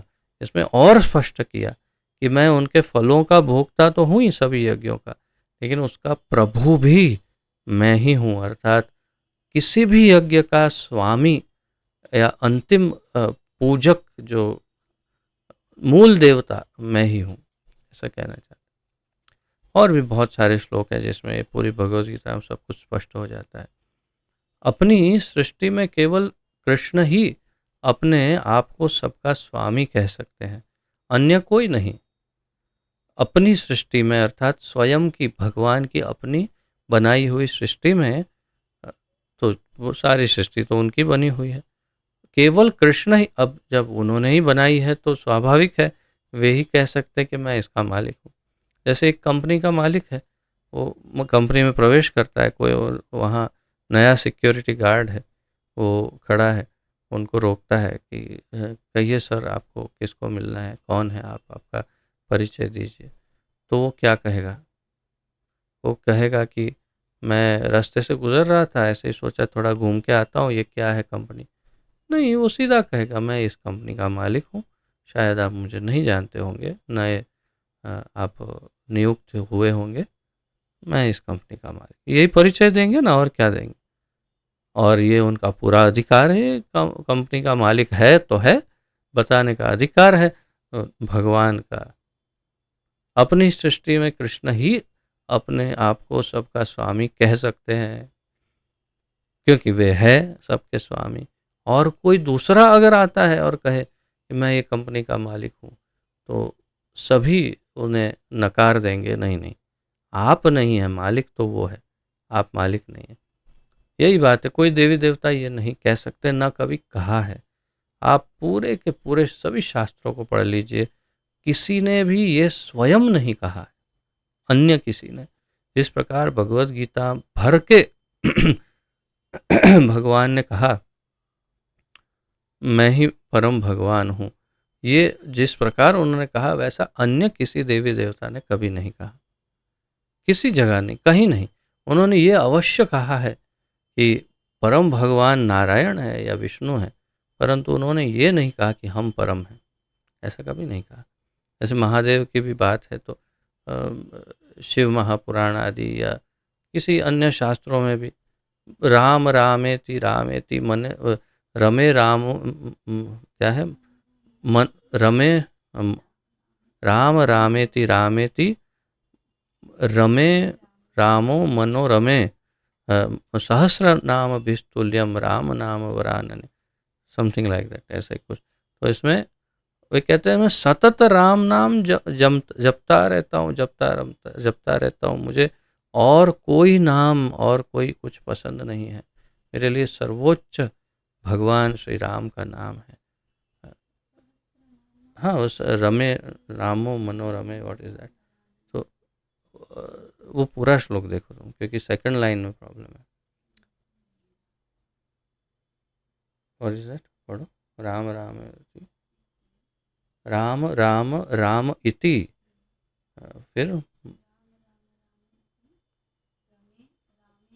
हाँ, रमे रामे मनोरमे, राइट। सो वे बता रहे हैं माता पार्वती को कि मुझे, मेरे लिए सबसे आनंद का विषय ये भगवान का नाम ही है, और राम राम राम इति, और कुछ नहीं, सिर्फ राम राम राम। और सहस्र नाम विस्तुल्यम राम नाम वरानने, वरानन अर्थात अपनी पत्नी को कह रहे हैं कि हे प्रिया, 1000 बार जब विष्णु का नाम लेते हैं तो वो एक राम नाम के बराबर होता है, ऐसा वे कहते हैं। तो ये एक है उदाहरण, और कई उदाहरण हैं जिसमें वे कहते हैं आराधना नाम सर्वेशाम विष्णु आराधनम परम, महादेव कह रहे हैं, तस्मात् परतरम देवी तदीया नाम समर्चनम। सबसे श्रेष्ठ आराधना विष्णु की आराधना है। जबकि विष्णु या श्री कृष्ण क्या कह रहे हैं, अ, अहम ही सर्वभोक्ता यज्ञानाम भोक्ता च प्रभुरेव च।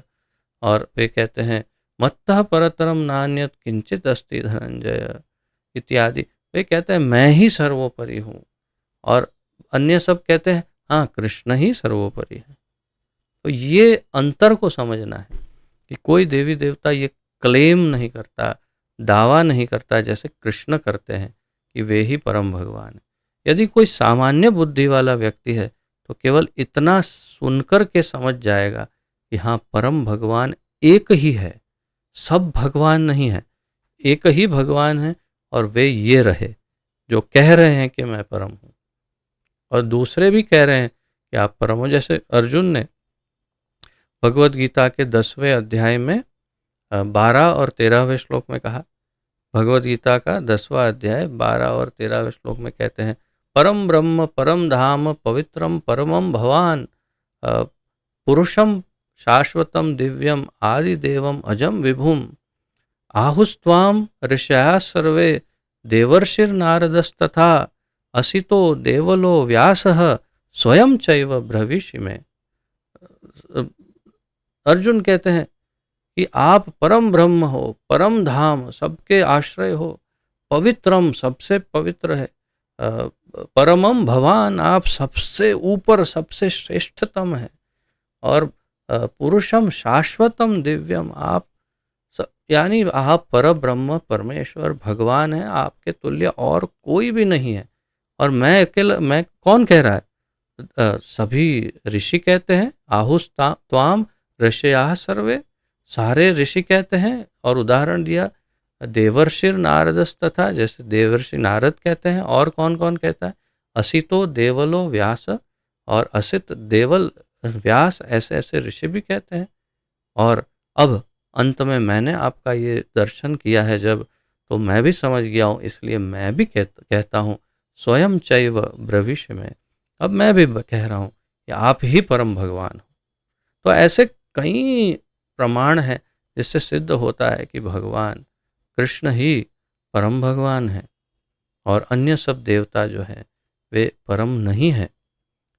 यहाँ पर यही कहा कि अपनी सृष्टि में केवल भगवान वे ही कह सकते हैं कि मैं परम हूँ। शुद्ध भक्त इसे सदैव स्मरण रखता है और ऐसा करते समय वह भगवान के दिव्य नाम, यश तथा गुणों को दोहराता है, जिसका अर्थ होता है कि वह निरंतर भगवान के संपर्क में है। तो भक्त क्या करता है, भक्त निरंतर भगवान के नामों का उच्चारण करता है, उनकी कीर्ति गाता है, जप करता है इत्यादि।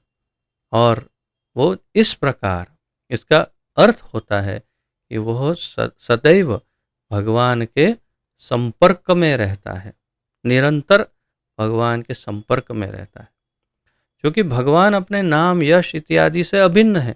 इसकी चर्चा हम पहले कर चुके हैं कि भगवान का नाम, भगवान के गुण, उनका यश इत्यादि सब कुछ उनसे अभिन्न है, सेम है। भगवान और भगवान का नाम एक ही है। अतः उनके नाम, यश इत्यादि के से संबद्ध होने का अर्थ उनकी वास्तविक संगति करना है। यदि भगवान की संगति करनी हो, कोई यदि कहता है कि मुझे भगवान को मिलना है, उनके साथ रहना है, तो बोलिए हरे कृष्ण कृष्ण कृष्ण हरे हरे, हरे राम राम राम हरे हरे। आप वास्तव में, सारे शास्त्रों का ये मत है, आचार्यों का मत है कि आप वास्तव में भगवान के संग में हैं। आप ये हरे कृष्ण महामंत्र का जप कर रहे हैं, आप भगवान से संग कर रहे हैं। क्यों? क्योंकि भगवान और उनका नाम अभिन्न है। नाम चिंतामणि कृष्ण चैतन्य रस विग्रह पूर्ण शुद्धो नित्य मुक्तो अभिन्नत्वान नाम नामिनो। भगवान और उनका नाम अभिन्न है, एक ही है। हम प्यास लगती है, बोलते हैं जल जल जल जल जल, पानी पानी पानी, मुंह में पानी नहीं आता, अर्थात कि जल का प्राकट्य नहीं होता। परंतु हम जैसे ही कृष्ण कृष्ण कृष्ण बोलते हैं तो नाम में ही भगवान है, अर्थात नाम ही भगवान है, अर्थात हमारी जिह्वा पर कृष्ण नृत्य करते हैं। प्रभुपाद जी समझाते हैं कृष्ण बोलने से कृष्ण का संग हो जाता है, परंतु पानी बोलने से पानी नहीं मिलता। ये अंतर है भौतिक संसार के नामों में और भगवान के नामों में। इसलिए भगवान के नाम बहुत शक्तिशाली होते हैं।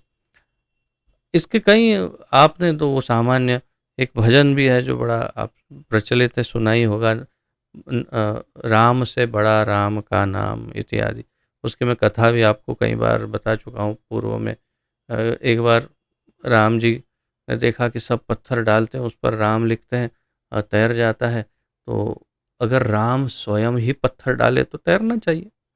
तो उन्होंने सोचा कि ट्राई करता हूँ, लेकिन सबके सामने ट्राई करूँगा तो हो सकता है कुछ गड़बड़ हो, प्लस माइनस हो जाए तो कोई मजाक ना उड़ाए। रात्रि में अकेले गए, बाहर देखा कोई नहीं, इधर देखा इधर कोई नहीं, जाकर एक पत्थर उठाया, जैसे ही पानी में डाला डूब गया। पीछे से हंसने की आवाज आई अरे अभी तो कोई नहीं था। पीछे देखा हनुमान जी खड़े। अरे क्या हुआ, अरे क्यों पीछा कर रहे हो? नहीं नहीं कुछ नहीं, आप लगे रहिए लगे रहिए। क्या कर रहे हैं? मैंने सोचा कि सब मेरे नाम में अगर इतनी शक्ति है तो मैं ही पत्थर डालूं तो नहीं। नहीं नहीं प्रभु, आपका नाम आपसे अधिक शक्तिशाली है। अच्छा वो कैसे? लिखे, ऊपर लिखे राम। अब उन्होंने, भगवान राम ने स्वयं लिखा राम, और फिर जब डाला तैर गया पत्थर। तो राम से बड़ा राम का नाम, ऐसी एक कथा है। परंतु मूल रूप से शास्त्रों के अनुसार राम में और राम नाम में कोई अंतर नहीं है, दोनों सेम है, दोनों भगवान ही है, एक ही तत्व है दोनों। तो जैसे ही नाम लेते हैं भगवान का, भगवान स्वयं प्रकट रहते हैं उस समय। तो ये उनका वास्तविक संगति करने का तात्पर्य है, प्रभुपाद जी जो कह रहे हैं। हमारी आर्थिक आय का अब देखिए, ये अगर निताय प्रभु ये सुन रहे हो क्लास लाइव, या तो फेसबुक में या जूम में हो, तो ये उनके लिए अभी 2 दिन पूर्व ही मुझे प्रश्न पूछ रहे थे कि इसका क्या अर्थ है। तो लीजिए फिर प्रभुपाद जी समझा रहे हैं। हमारी आर्थिक आय का, यानी कि हम जो कमाते हैं उसका कम से कम 50% हिस्सा भगवान कृष्ण के आदेशों की पूर्ति करने में व्यय हो जाना चाहिए, होना चाहिए। अर्थात हम जो कुछ कमाते हैं उसमें से 50% भगवान की, उनके आदेशों की पूर्ति करने में व्यय होना चाहिए। तो इसका अर्थ ये नहीं है कि आपने 50% ऐसे उठाया और मंदिर में दे दिया, नहीं, ये भी अवश्य ही किया जा सकता है, परंतु यहाँ पर प्रभुपाद जी कुछ थोड़ा अलग बता रहे हैं। ये कह रहे हैं भगवान के आदेशों की पूर्ति करने में उसका व्यय होना चाहिए। अर्थात भगवान ने कहा कि आप ऐसा करिए, तो आप उसके लिए उपयोग कर सकते हैं, भले वो आपके लिए हो, आपके परिवार के लिए हो, लेकिन भगवान के आदेश अनुसार कुछ करने के लिए उसको खर्च करना है, तो फिर वो अपने ऊपर खर्च करने जैसा नहीं होगा। भले ही वो अपने ऊपर हो, लेकिन अपने ऊपर, जैसे कि भगवान को उनके तीर्थ, उनके धाम में भक्त आते हैं, उन्हें पसंद है आप श्री वृंदावन में आए और यात्रा करें, उन्हें पसंद है, तो आप इस धन को उसमें लगाइए, और ये दान देने या तो भगवान की सेवा में 50% खर्च करने के बराबर ही होगा। तात्पर्य है कि ऐसा कुछ भी करते हैं आप कि जिससे भगवान की सेवा हो जाती है, उनके भक्तों की सेवा हो जाती है, तो वह धन आपका इसी प्रकार माना जाएगा, 50% उपयोग में ले लिया, भगवान की सेवा में कर लिया, और फिर बाकी जो 50 है उसमें से 25% अपने भविष्य के लिए सेविंग करना चाहिए, बचाना चाहिए भविष्य के लिए, और बाकी 25% अपने परिजनों के और कुटुंबीजनों के हित के लिए उपयोग में लेना चाहिए। और वो भी वास्तव में उनको कृष्ण भावना भावित बनाने के लिए ही उपयोग में ले तो सबसे अच्छा है। इसके लिए हमें अपनी कमाई के लाभांश का ही उपयोग नहीं करना चाहिए, अपितु अन्यों को इस भक्ति संप्रदाय के का उपदेश भी देना चाहिए, क्योंकि यह भी भगवान का एक आदेश है।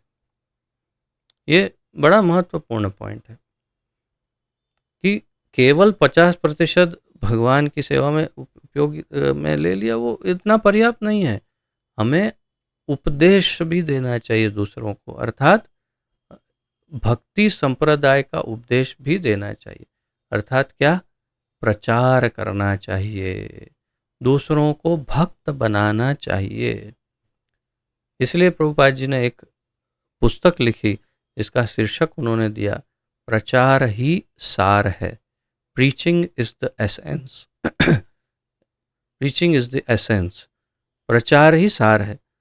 अर्थात भक्ति का सार क्या है? प्रचार। यदि आप प्रचार कर रहे हैं तो आप श्रेष्ठ भक्ति कर रहे हैं। इसका प्रमाण क्या है?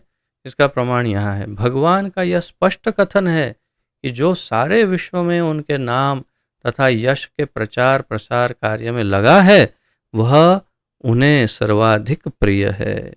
भगवान के सर्वाधिक प्रिय भक्त बनना चाहते हैं? यदि हाँ, तो ये भगवान कह रहे हैं। कौन से, कहाँ कह रहे हैं? श्रीमद् भगवद गीता के 18वें अध्याय के 68 और 69वें श्लोक में 18.68-69, य इदं परमं गुह्यं मद्भक्तेषु अभिधास्यति भक्तिमयीं परां कृत्वा मामेवैष्यति असंशयः न च तस्मान् मनुष्येषु कश्चिन्मे प्रियकृत्तमः भविता न च मे तस्मात् अन्य प्रियतरो भुवि। भगवान कहते हैं, इस संपूर्ण सृष्टि में यदि कोई ऐसा भक्त है जो मेरे अन्य भक्तों को मेरा ये गुह्य ज्ञान देता है, मेरी लीला, भगवद गीता का ज्ञान यदि किसी अन्य को देता है, तो न च तस्मान् मनुष्येषु कश्चिन में प्रियकृत्तमः, मुझे मनुष्यों में कोई इतना अधिक प्रिय कभी होगा ही नहीं। भविता च न च मे तस्मात् अन्य प्रियतर, इस संसार में न कभी पहले था और न कभी होगा, इतना अधिक प्रिय होगा मेरे। अर्थात भगवान को सबसे ज़्यादा प्रिय क्या है? उनका प्रचार। यदि कोई उनके नाम का, उनके गुण का, उनकी लीलाओं का, उनके उपदेशों का, भगवद गीता का यदि अन्यों को, अन्य विशेष रूप से उनके भक्तों को यदि देता है, तो वे सबसे अधिक प्रसन्न होते हैं और आप उनके सबसे अधिक प्रिय बन सकते हैं। भगवान ने कहा 18.68 और 69। इस भौतिक जगत की वैज्ञानिक खोजों को भी समान रूप से भगवान के आदेशों का पालन करने में लगाया जा सकता है। तो यदि कोई ये कहे कि अब ये आधुनिक जो सब उपकरण हैं, ये वो, बिल्कुल लैपटॉप, मोबाइल, आपके जो कुछ भी आपके पास आधुनिक जो कुछ है, वो सब कुछ आप, सारा विज्ञान आप भगवान की सेवा में लगा सकते हैं। तो इस पॉइंट को भी हम हाईलाइट करेंगे। वे चाहते हैं कि भगवद गीता के संदेश का प्रचार उनके भक्तों में किया जाए। जिन लोगों के पास तपस्या, दान, शिक्षा इत्यादि का की कोई पूंजी नहीं है, उनमें चाहे इसका प्रचार न भी हो। ये कुछ अपूर्ण सा लग रहा है वाक्य, शायद अनुवाद में गड़बड़ होगी। एनीवे, अतएव अनिच्छुक लोगों को भगवान के भक्त बनाने के लिए प्रयास होते रहना चाहिए। यह होता है एक भगवान के भक्त का सामर्थ्य, शक्ति। यह है भगवान के भक्त की शक्ति। कौन सी? ये अतएव अनिच्छुक लोगों को भगवान के भक्त बनाने के लिए प्रयास होता रहना चाहिए।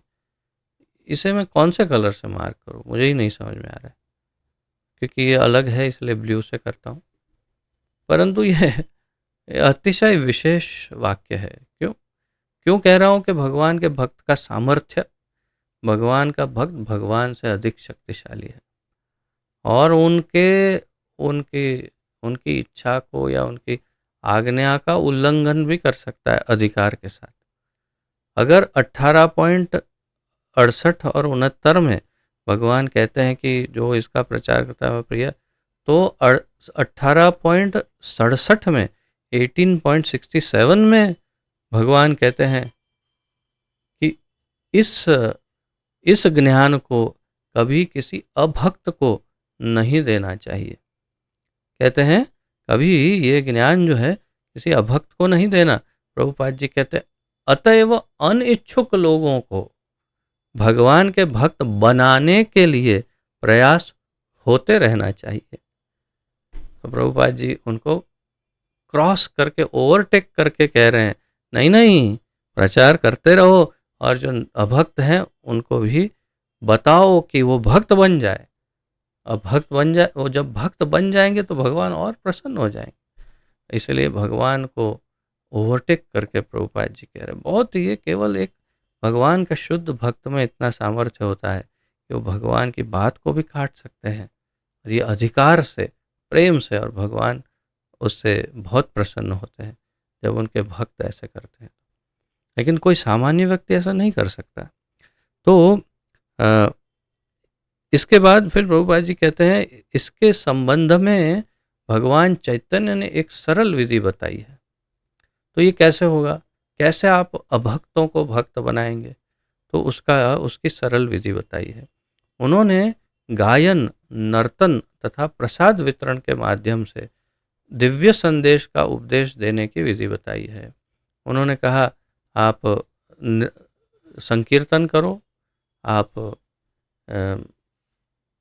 गायन यानी संकीर्तन, नर्तन नृत्य करो यानी सबको कराओ और आप स्वयं करो, संकीर्तन में नृत्य, तथा प्रसाद वितरण, बहुत उत्तम कक्षा का शुद्ध सात्विक आप भोग अर्पण करो ठाकुर जी को, और प्रसाद सभी भक्तों में वितरण करो।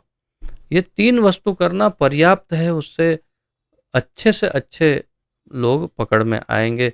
जो नहीं मानते भगवान को वो भी आके एंजॉय करने आ जाएंगे और धीरे धीरे भक्त बन जाएंगे। ऐसे कई हजारों लोग हैं इस संसार में जो इस्कॉन के द्वारा ऐसी गतिविधियों में आकर्षित हुए और फिर धीरे धीरे शुद्ध भक्त बन गए। तो अतएव हमें अपनी आय का आधा भाग ऐसे प्रयोजन के लिए व्यय करना चाहिए।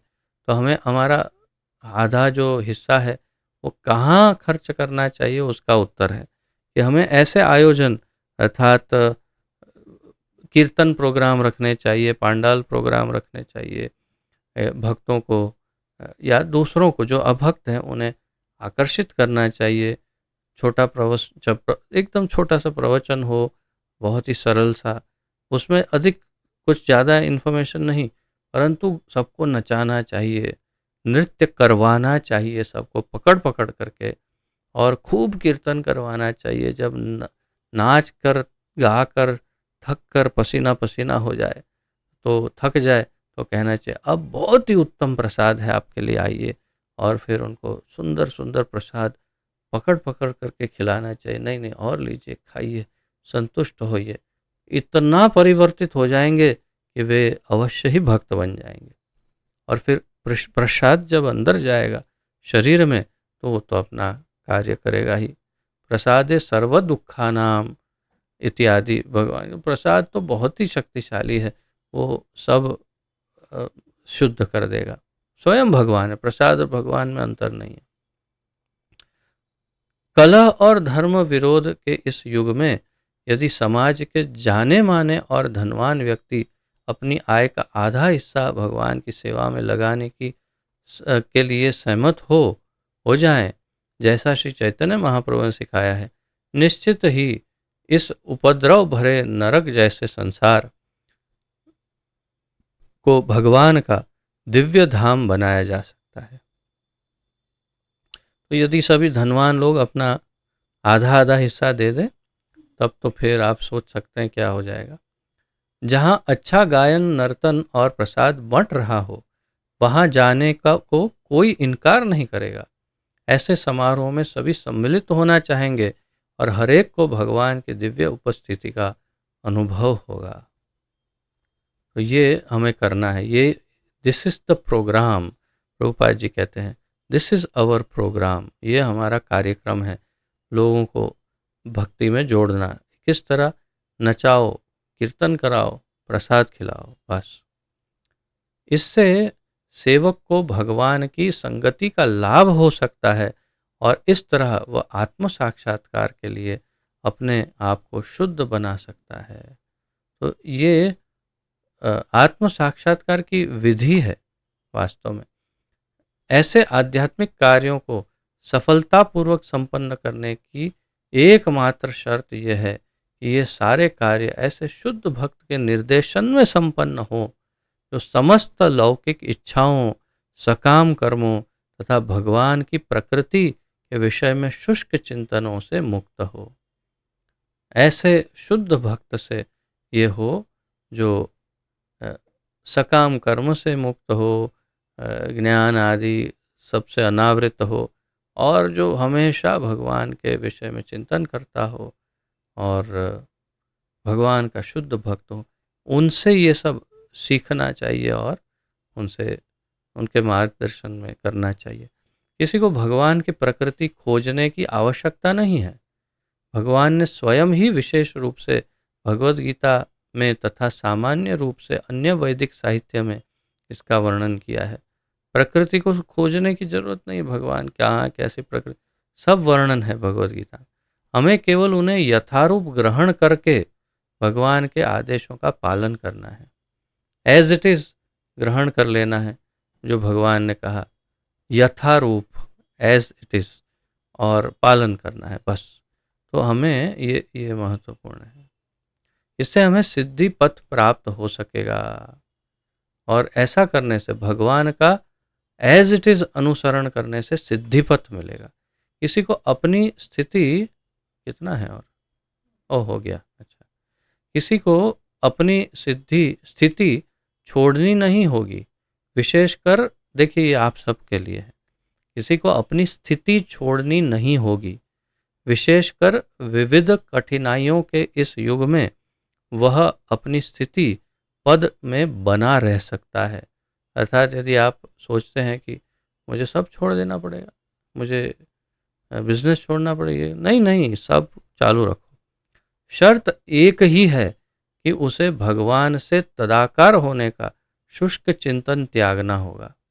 उसको भगवान में एक हो जाने का, मैं भी भगवान बन जाऊंगा, I am the God in the making, I am the God in the making, वो छोड़ देना पड़ेगा। नहीं तो you will be the dog in the making. तो ऐसा मत सोचो मैं भगवान हो जाऊंगा, ये छोड़ दो और फिर आप क्या करो, इस प्रकार की अहंकार पूर्ण महत्वाकांक्षा को त्याग कर उसे चाहिए कि वह किसी प्रामाणिक भक्त से जिसकी योग्यताएं ऊपर बताई गई है, विनीत भाव से भगवद गीता या श्रीमद् भागवत में प्राप्त भगवान के आदेशों को ग्रहण करें। इससे सभी कुछ सफल हो सकेगा, इसमें संदेह नहीं है। एक शुद्ध भक्त, प्रभुपाद जी जैसे अति शुद्ध भक्त कह रहे हैं, इस प्रकार की अहंकार पूर्ण महत्वाकांक्षा छोड़ दो कि मैं भगवान हो जाऊंगा, और किसी प्रामाणिक भक्त से, प्रभुपाद जी जैसे या हमारे गुरुदेवों जैसे अनेक जो हैं उनके जैसे, प्रभुपाद जी के सभी शिष्यों, जिसकी योग्यताएं ऊपर बताई गई है, उनमें वो योग्यताएं दिखे अगर, तो विनीत भाव से, विनम्रता से, तत्विद्धि प्रणिपाते न परिप्रश्न न सेवया, विनम्रता से उनके पास जाकर भगवत गीता भागवत का ज्ञान आप ग्रहण कर सकते हैं और सब कुछ सफल हो जाएगा, उसमें कोई संदेह नहीं है। ये प्रभुपाद जी कह रहे हैं। अब देखते हैं आचार्यों में कुछ विशेष, सिर्फ बहुत कुछ बहुत लंबा लिखा है श्री विश्वनाथ चक्रवर्ती ठाकुर ने, और उन्होंने श्रीधर स्वामी से बहुत कुछ लिया है, परंतु मैं उनमें से, और उन्होंने, मैंने जैसे बताया था शुरुआत में, श्रील विश्वनाथ चक्रवर्ती ठाकुर इसमें कर्म मिश्र भक्ति ज्ञान मिश्र भक्ति इत्यादि का बहुत कुछ वर्णन करते हैं। टेक्निकल नॉलेज बहुत है। यदि आपको रुचि हो तो आप उनका भाष्य या उनकी टीका पढ़ सकते हैं। परंतु सार रूप में दो वाक्य है, दो तीन वाक्य जो मैं आपको बता देता हूँ जो सार है, और उतना ही मेरे ख्याल से पर्याप्त है क्योंकि बाकी सब प्रभुपाद जी ने कवर किया है। तो श्री विश्वनाथ चक्रवर्ती सार रूप में कहते हैं, कर्म मिश्र भक्ति से व्यक्ति ज्ञान मिश्र भक्ति प्राप्त करता है। पहले जो कर्म मिश्र भक्ति अर्थात मुझे ये चाहिए वो चाहिए तो भक्ति करो, भक्ति करने से मिलेगा, अच्छा, तो ये है कर्म मिश्र भक्ति। उसमें से धीरे धीरे ज्ञान प्राप्त हो जाएगा कि नहीं ये करना चाहिए, ये नहीं करना चाहिए, और उससे मुक्ति सहित भगवान के लिए रति प्राप्ति होती है। तो ज्ञान मिश्र भक्ति जब होगी, भगवान के विषय में ज्ञान ऐसी या फिर अन्य जो भी ज्ञान के साथ मिश्रित भक्ति, तो भगवान के लिए रति यानी बहुत तीव्र उनके प्रति आकर्षण उत्पन्न होगा। और यानी ये प्रेम से बहुत पहले की अवस्था है, परंतु उससे प्रेम जागृत होगा धीरे धीरे, और मुक्ति भी मिल जाएगी, दोनों मिल जाएगा। और फिर कहते हैं इसे शांत भक्ति कहा जाता है। तो ये कर्म मिश्र भक्ति, ज्ञान मिश्र भक्ति, और उन दोनों के बाद फिर शांत भक्ति प्राप्त होगी, जिसे शांत रस भी कहते हैं। अर्थात उसके पश्चात फिर दास्य भाव, सख्य साख्य भाव, माधुर्य, ये वात्सल्य और माधुर्य प्राप्त होता है। ये सार रूप में श्रील विश्वनाथ चक्रवर्ती ठाकुर कहते हैं। मेरे ख्याल से इतना ही पर्याप्त है। आप आगे देख सकते हैं, बहुत सुंदर एक श्लोक है, वहाँ से भगवान की स्तुति आदि का वर्णन करेंगे श्रील विश्वनाथ चक्रवर्ती।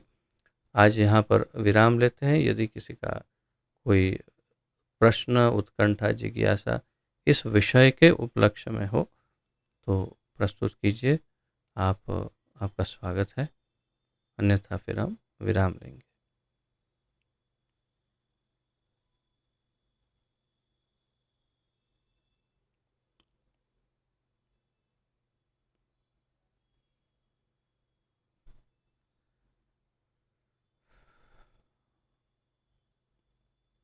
तो कोई प्रश्न ना हो तो फिर विराम लेते हैं।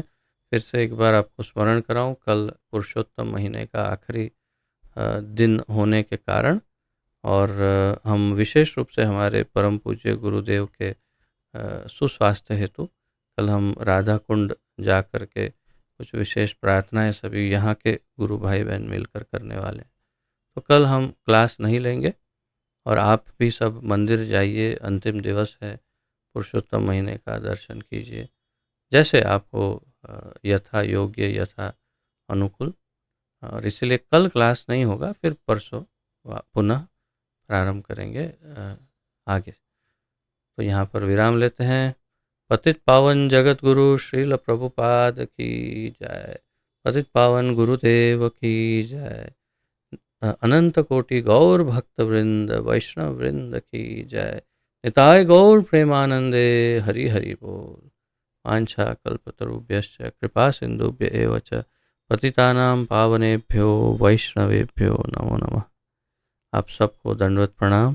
आप सबका बहुत बहुत बहुत बहुत धन्यवाद। हरे कृष्ण।